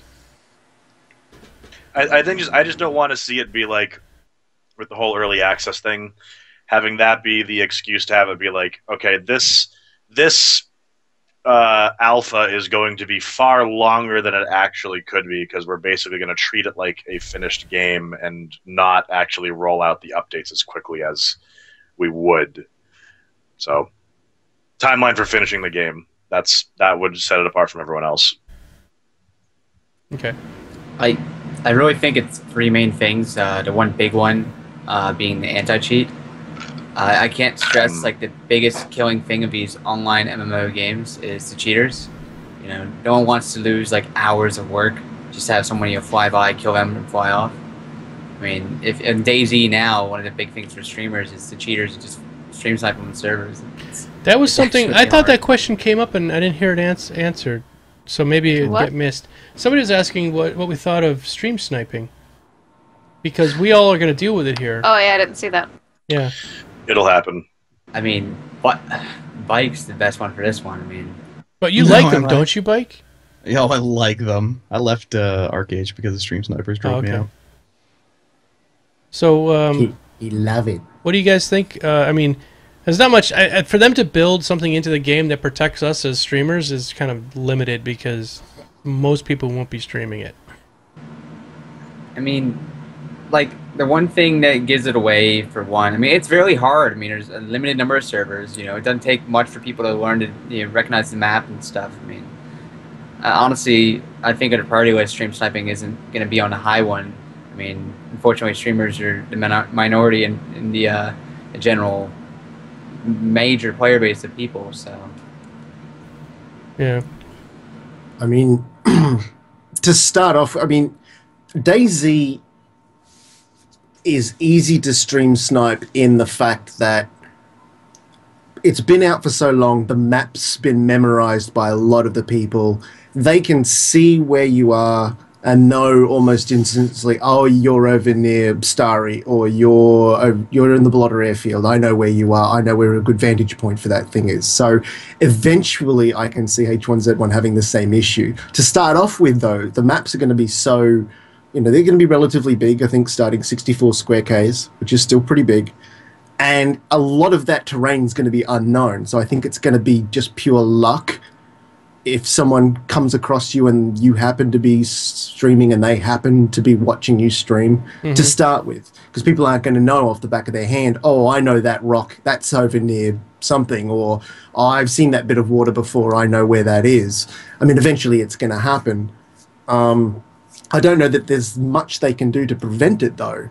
I mean, apart from you yourself as a streamer maybe delaying your stream an extra minute or something, which I know is a major, you know, pain in the ass, considering Twitch already delays the stream chat by like 30 to 40 seconds, depending on, you know, where you are. I mean, for me, it's even longer. Over here, we get anywhere up to a minute delay just in chat, just through Twitch, which is a pain in the ass.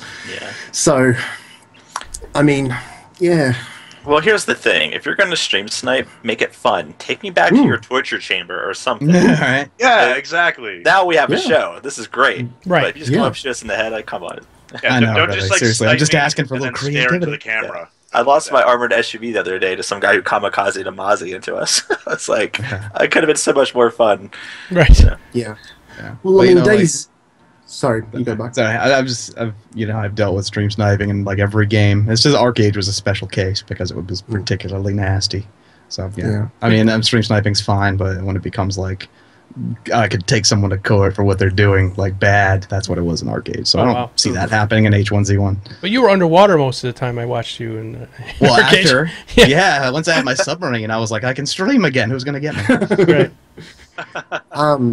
But DayZ standalone actually introduced the possibility of that kind of gameplay in when they brought in the handcuffs, and I don't know if they ever implemented it properly, but the Hessian bag, where you could put the bag over them head over the head of a player and basically blindfold them. You weren't killing them. You could keep them alive. Even when they were handcuffed, you could force feed them food, so you could literally keep them alive. You ever could spray the food with that disinfect or that thing, and you could poison them. Yep, and poison them with. So if H1Z1 could have small things like that, then that could be a show. Then I might watch that. That'd be entertaining. Handcuff them, put a Hessian bag, and then lead you off to some sort of zombie sex dungeon or something. Yeah. Oh yeah, the zombie sex dungeon. What I can see happening with this game, though, I mean, and if they have a server list of showing what the players are, which I imagine they have, that's gonna be how people know. Oh, well, this person's in this server. It being more arcadey than a DayZ and such. Much like War Z, the big thing was, well, this guy's loot was still killing. Unfortunately, stream sniping is so common nowadays that Twitch has become more popular, and this game's going to be honestly supporting it, if anything. Cool. Expect to get killed. A lot. Streamer. Yeah. All the time. Yeah. Yep. Do not get attached to your gear. You need to have a posse. Yeah. That's it. Yeah. Play the Streamers game. Unite. Yeah, that's exactly right. We protect ourselves by being friends. Nice. All right. We've got a few more we can go through real quick, and we can finish up. Sure, real fast, then we'll be getting swords. Do you want swords? Why not? It's a melee weapon. Just find a sword on someone's No, wall. not a sword, but you can take a piece of sheet metal or something and sharpen it. No, you just you stumble into some house, and then down in the basement there's like a fedora neckbeard zombie, and he's got like katanas all over the walls. Yeah. All over the walls, and there's like a medieval flail, and And he's got a whole Ren Fair outfit on the right, so you exactly. Yeah, you know exactly what's going on in that basement. And his last internet argument's frozen on the computer screen.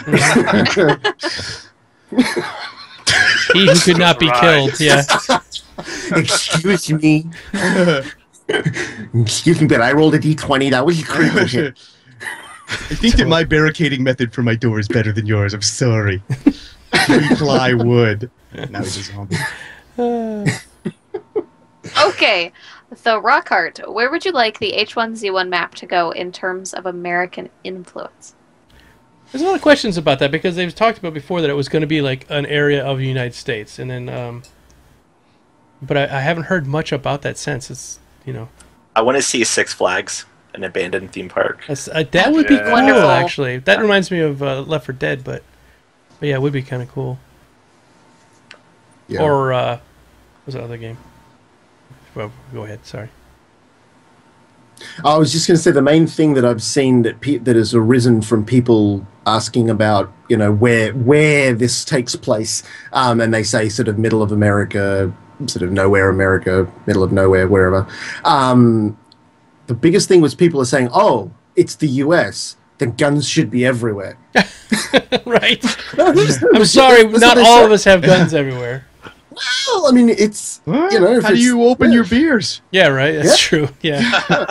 Stockus, how many kangaroos are sitting in your living room with koalas humping on them?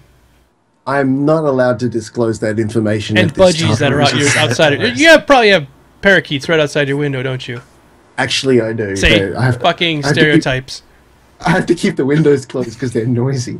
But yeah, so that was the biggest thing was like, so they were trying to drag a lot of different American subculture in. It's like, oh yes, there's going to be guns everywhere and all this sort of stuff.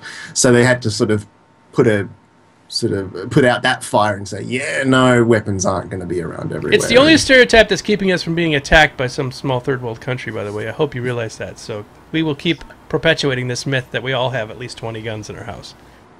But, yeah. They're all made of cardboard. Yeah.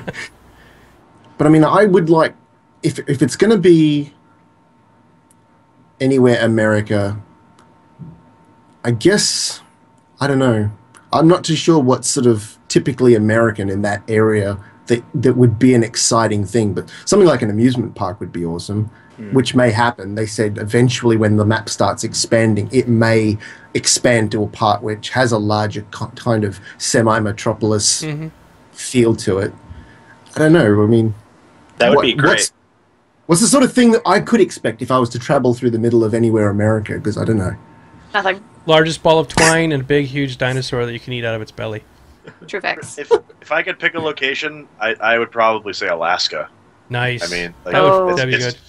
Alaska gives you the huge excuse for the open world with nothing in it, with everything from gold mines to large cities. And bears. Bears, diverse wildlife, diverse sea life. Not only that, but you could realistically run GM events like, okay, it's wintertime. Guess what? Nighttime is going to be going on for the next 6 few months. days. Yeah. Like, yeah. So what do you say? Do we see a remake for Ice Road Truckers? What Yeah. up? I'm in. Deadliest Ice Road catch. Truckers, Yeah. 3 days of night. Deadliest Exactly. catch. Are we like? Sorry. No. Are we talking about like particular locations we'd like to see, like actual areas, or are we talking about locations you'd actually like to see in game? I mean, like a prison or a mall. I mean, Either or. I mean, Yeah. I personally I'm a huge Dawn of the Dead remake fan. I would like to see an actual mall made. Yeah. Yeah. Why You know, not? Or an It's like- actual hospital. Yeah. I mean, those locations would be pretty awesome if they made, model buildings for them to, be placed in.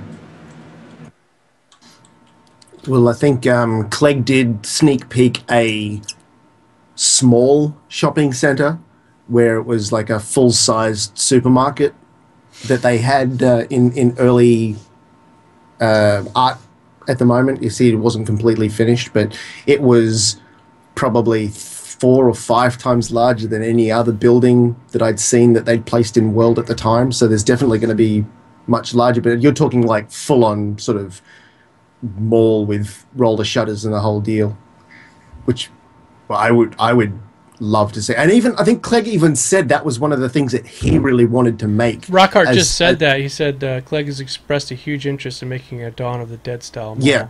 Yeah. He that would be his dream building to put into the game, to fit out an entire full-on sort of huge mall. And you guys have them everywhere over there, don't you? Like massive They're malls and dying stuff. though. Yeah. Because of the internet and everything. They're becoming really empty. Perfect. What's Yep. what's it called? Is it Mall of America or something? That Mall- is Mall not of dying. America. Yeah. Yeah, There's not- one yeah. one of them. I'd love that. That has a roller coaster and a water park in it. See, combining the loves of amusement parks and malls. Why not? Why not?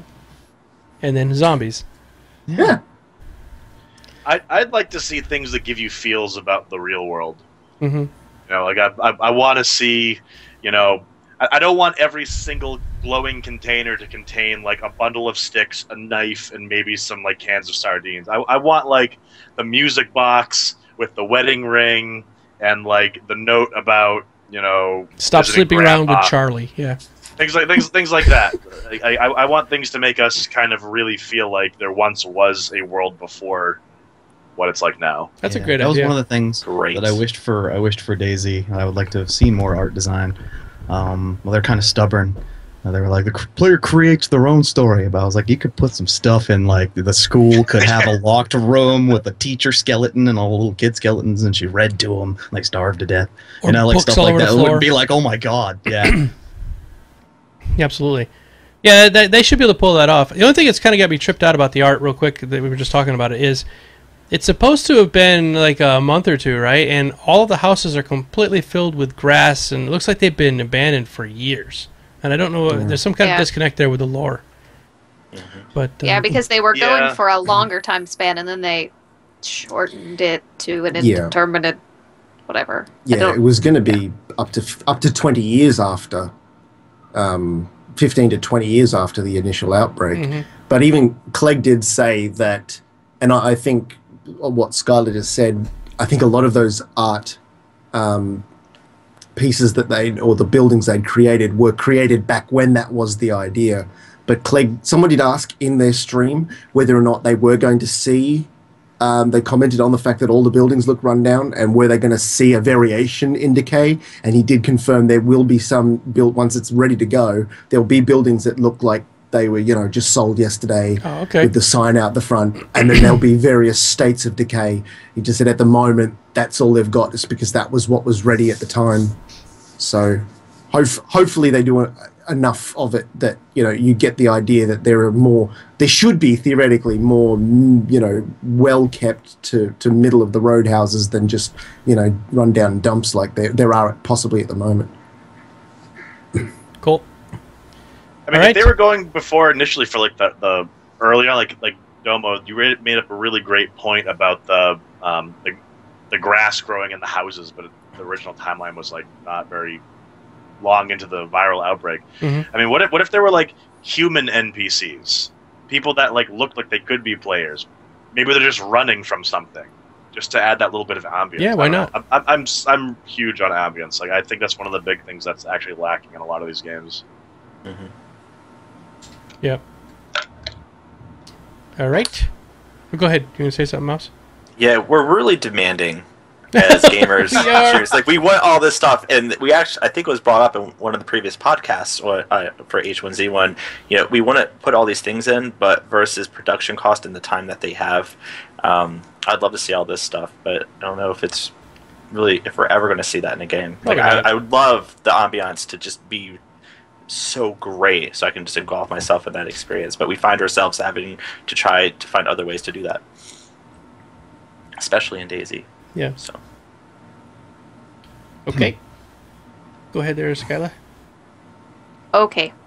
Randall Rars, what's the one thing that would ruin this game for you as a player? For $5, you could have an AK-47. Yeah. Yep. Hands down. Find on account. Yeah, no matter how many times you die, it just respawns with you. That would do it. Wow, you guys are easy. Well, I think pay to win, yeah, but any kind of pay to win of any kind, even if where they sold where if you paid $5, it saved your house so that if you died, it was always there for the next week or something. Every week you could pay $5 more and get your house saved. I mean, I know they're going to have some money coming into this game, so there's going to be cosmetic items, of course. You're going to be able to buy T-shirts and hats and, maybe some kind of silly rabbit head on a stick that doesn't really do anything, but at some point, you have to keep that stuff just purely cosmetic and hopefully it doesn't go into some kind of booster or something. Yeah, and Did to they go say if back they're on... Sorry. Go ahead. Did they say if they're going to do private servers? No private They're servers. not. Thank Unfortunately, they didn't say that. Well, see, for me, I would like that. I would like to have like a smaller one to like have my stream community participate in. I'm just so wary because of those server owners who are like 50 bajillion guns spawn as a vehicle. The whole server's a vehicle. You are a gun when you spawn in, and you are Optimus Prime. And everyone goes there. They're like, I can immediately blow things up with my laser beam eyes on this server. I don't have to work for nothing. That's right. I spawned in with a T-90 tank. Yes. Yes. Seriously, I got roller skates, one on each foot, and it's just it killed the mod community for a long time in DayZ. It's just I'm wary of it. That's all. Yeah. Well, North makes a good point as well too. What would kill this game for me would be the cheaters. Like, so if that's rampant, and we have a lot of cheaters, that would definitely kill it for me. Yeah. Absolutely. Cheaters, pay to win. When I look at the pay-to-win thing, I think that being able to buy a weapon is an obvious no-no to me. But any sort of pay-for item that gives another player a distinct advantage, it would be a no-no to me as well. Like a ghillie suit? Ghillie suit. If you could buy a ghillie suit and then that gave you a distinct advantage where you hid in the bush and you were almost undetectable. It's like, guys, it's all going to be purely cosmetic stuff, guys. Like this camouflage T-shirt. Oh man, this camouflage hat. Oh, yeah. It's like the duck hunter outfit. It's a cosmetic thing, but it's all camouflaged. Yeah. Yep. So it's tricky. Like, what can they sell on the store that's gonna be cosmetic that doesn't affect it? I mean. And that it's a weird thing too, because realistically, I don't necessarily think that there's going to be enough people that are going to. I could be wrong. Maybe people really like their T-shirt skins, but I don't know if that's going to be enough to fund development. Well, here's a good point, John. Somebody brought up in chat: that what if they had two different types of servers, one pay to win and one not, just cosmetics? That'd be interesting. Mm. To see That where would people be go. chaos. I mean, if they Yeah. do that, I guess I couldn't fault them. They'd be like, okay, you want to do this? That could work. Well, you have your choice, you know, Yeah. pay to win or just cosmetics. They did say that they are going to have the player's studio for the game as well. And they've also commented that they're using their experience from PlanetSide 2 to help model a lot of the stuff they're putting in H1Z1. And I know John Smedley himself said that he had a player on Player's Studio that had made over $100,000 US in a year just from putting stuff on Player's Studio, and every single bit of it was cosmetic. They weren't paying for extra powered guns, extra armor, better vehicles. It was literally cosmetic Hats and stuff. T-shirts and shit. Yeah. It was more armor Okay. stuff. The stats of the armor were static, but the look of the armor was unique.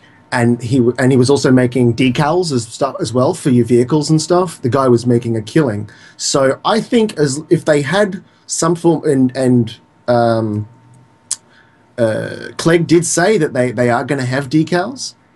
Right. Yeah, he did. So you'll be able to Domo Tribe one, or you know. So yeah. So if you have to pay for that decal and stuff like that, I can see them making a lot of money from those sorts of things, or maybe you know, you could buy a T-shirt with your own decal on it or something. You know, I think that sort of stuff will make them a pile. So hopefully they make enough that they don't have to then revert to selling other stuff to, you know, to make up for it. What is Premium Access going to get you as well? Remember, because Sony now has that, which is your subscription every month to $15 a month pays for all Sony games. So it usually gives you some kind of bonus. Like right now, it gives you station cash for like Landmark, but Maybe it'll make you like respawn with some lesser healing items or something. yeah, but I then don't know. it becomes pay to win, right? Because that's the tricky part. Maybe.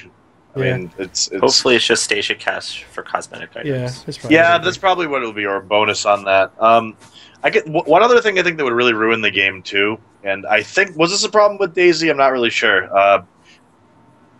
If they make it so that when you change the graphics of the game, like if you're on a lower rig, you drop it down, you know, you get rid of all of the that's foliage. right. Yeah, you could see through trees and stuff like shit that. once you turned it way down.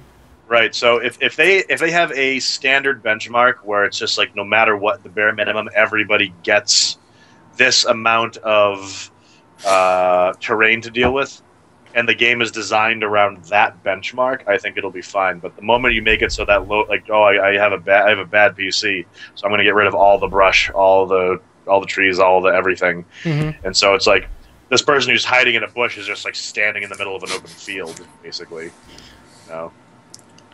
Yeah. Turn your grass draw distance down. Turn it down. See the loot. See the loot. Stand 20 feet back and see all the loot. All right, there, Skyla. Let's get the last couple ones done here because we're running out of time, actually.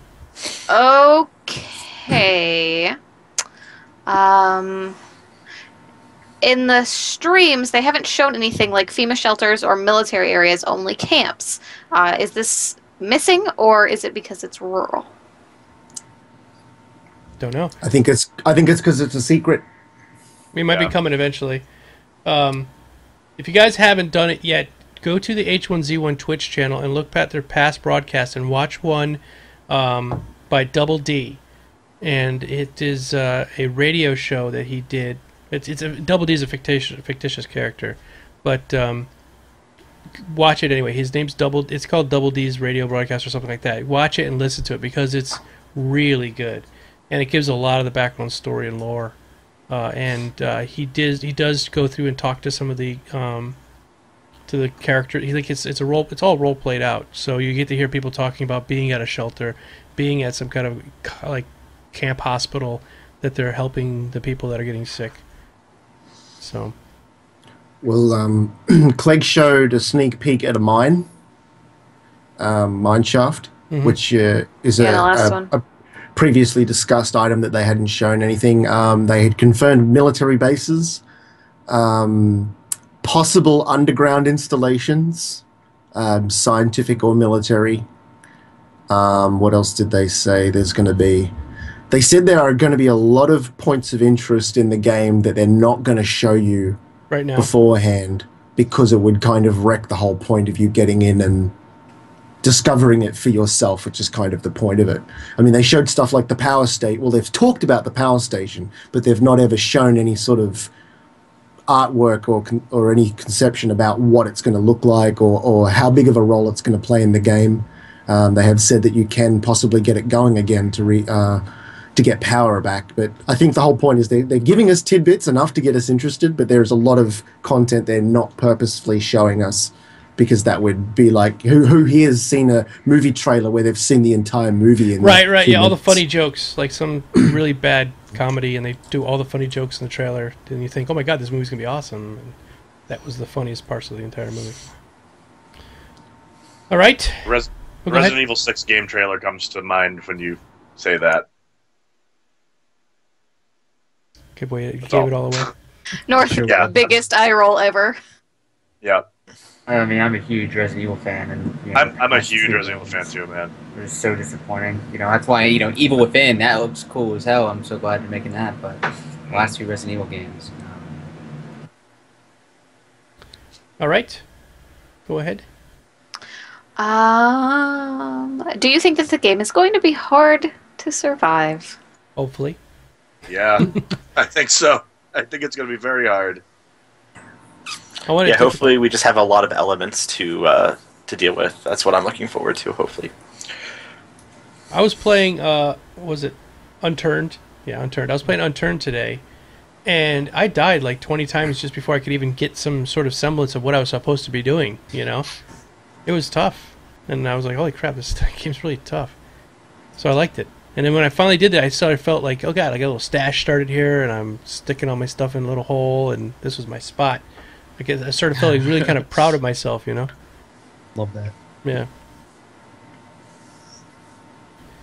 All right. All right. Stop. Okay. My dog's trying to type. Oh. Hey, Doge. Do we know how the game is going to deal with world borders? Like, will the world be just a single island, have invisible walls, or impassable mountains? Good question. Don't know yet. Quite, because I don't think we know. We haven't seen anybody bumping into anything like invisible yet. From my information, it's going to be like impassable mountains to start with.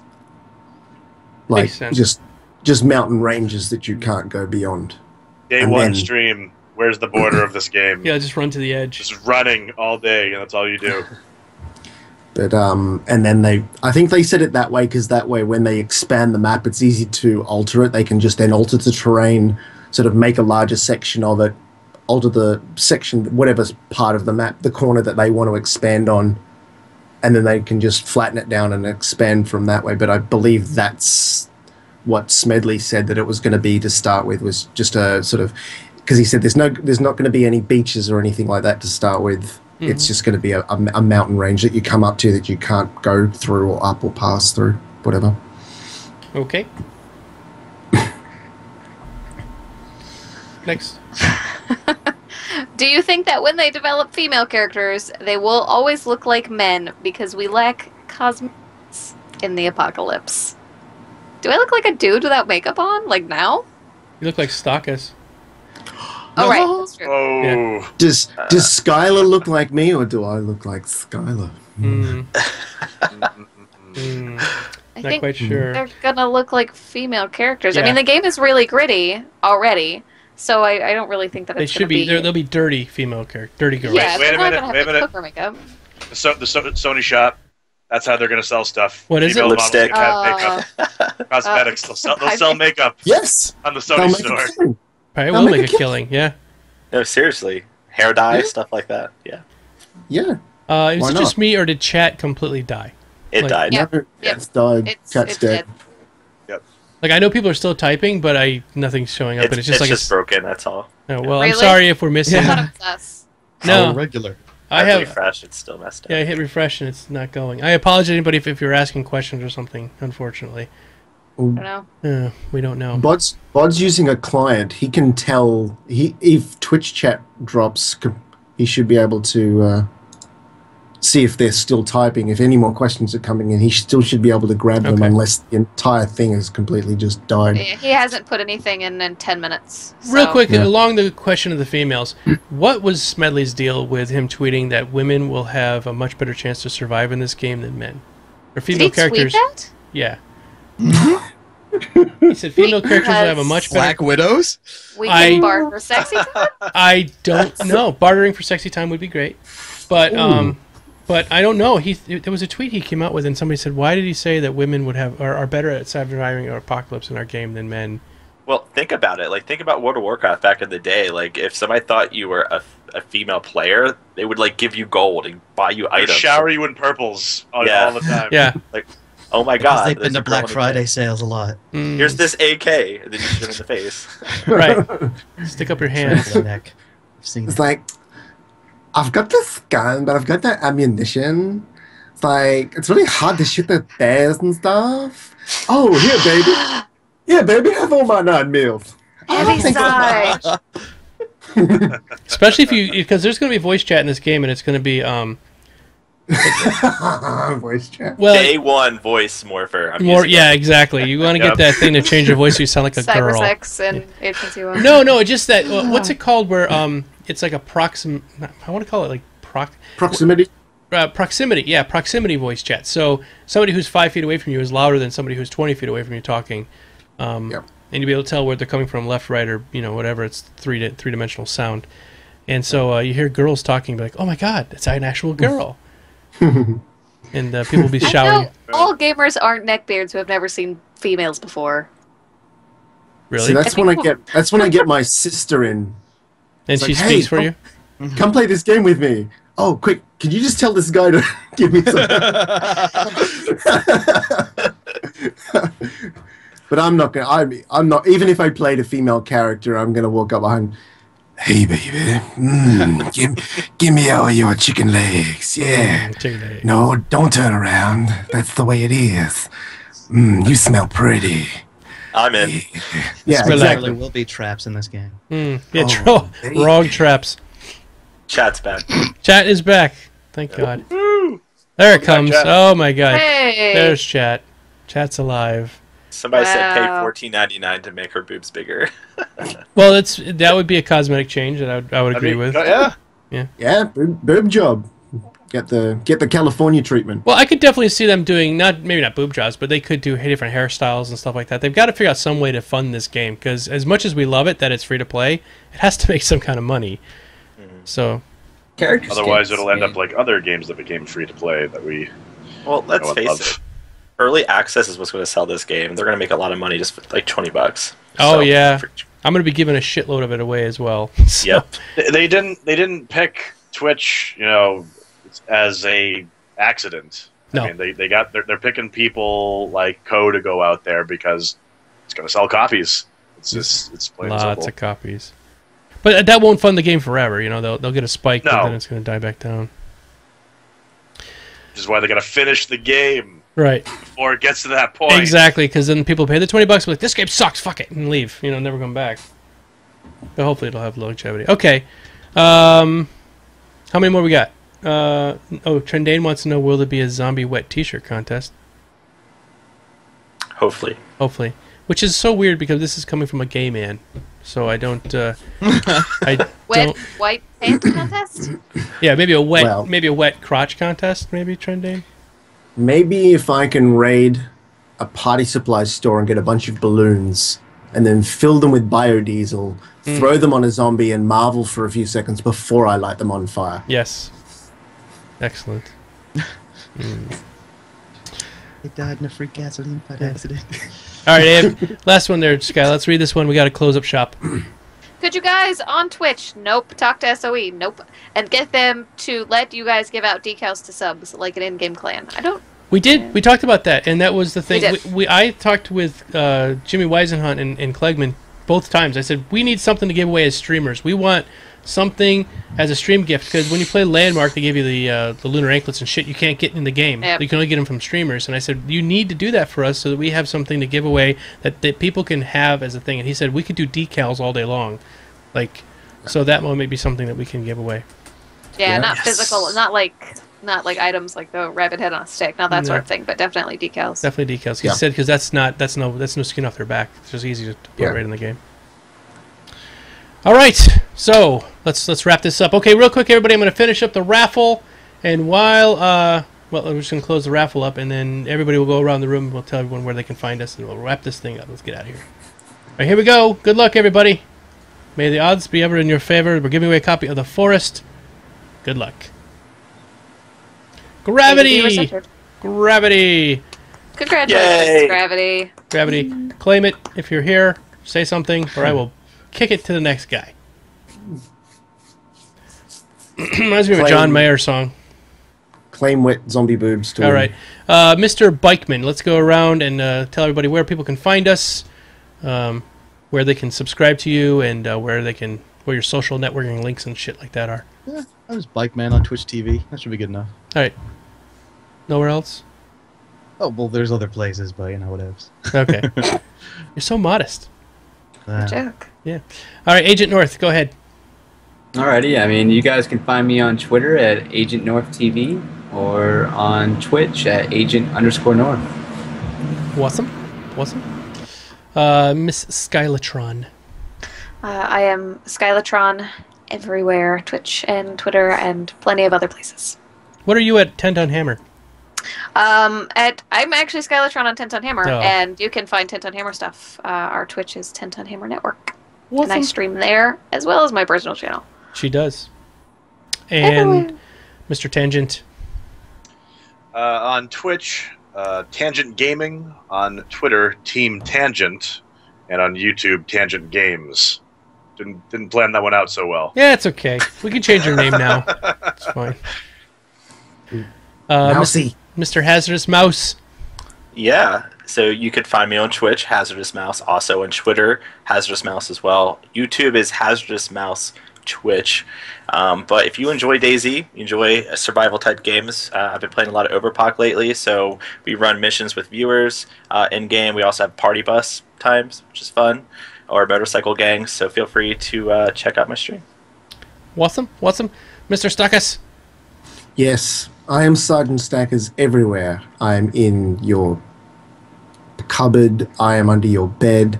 I am sneaking through the curtains watching you shower at night. Awesome. Just like Psycho? Even better than that. Okay. Because I just watch. No stabby. That's not, baby. Use the loofah. No, that's the hand washer. Use the loofah. Yeah, that's me, basically. Awesome. So anywhere you don't want me to be, I'm there. So you don't have to find me. I know where you are. Awesome. And you guys are here on my channel, Geekdomo, and we do this stuff all the time. So, Mr. Gravity, you know the procedure. Send me a message on Twitch here with your Steam ID and email, and I will send you the game in a little bit. Thank you so much, everybody, tonight for coming in and doing the show. Thank you very much. Thanks for having me. You're Thank you. welcome. Thanks, Thank you. thanks to all the fans and the guests and everybody, or the peoples in the audience chatting with us tonight. I appreciate it. We couldn't have done this without your questions. It would have been a 5-minute show. So definitely appreciate it. And remember, everybody, Carnage is going to be streaming this very game tomorrow from SOE's headquarters. Please go and support him. Show up there. Ask him lots of questions. Confuse him. Make him sad in his pants. and thank you to Bud, the sausage Yes, I'm master, just yes. in chat. Yep. Bod, thank you so much for all of your question and answer gatherings. We love you, sausage. Long time. We love you. So good night, everybody. Oh yeah, by the way, this will be on my YouTube channel probably tomorrow, and then all of the rest of the people here are going to put it on their channels, so you can find it on our channels. So good night, and see ya!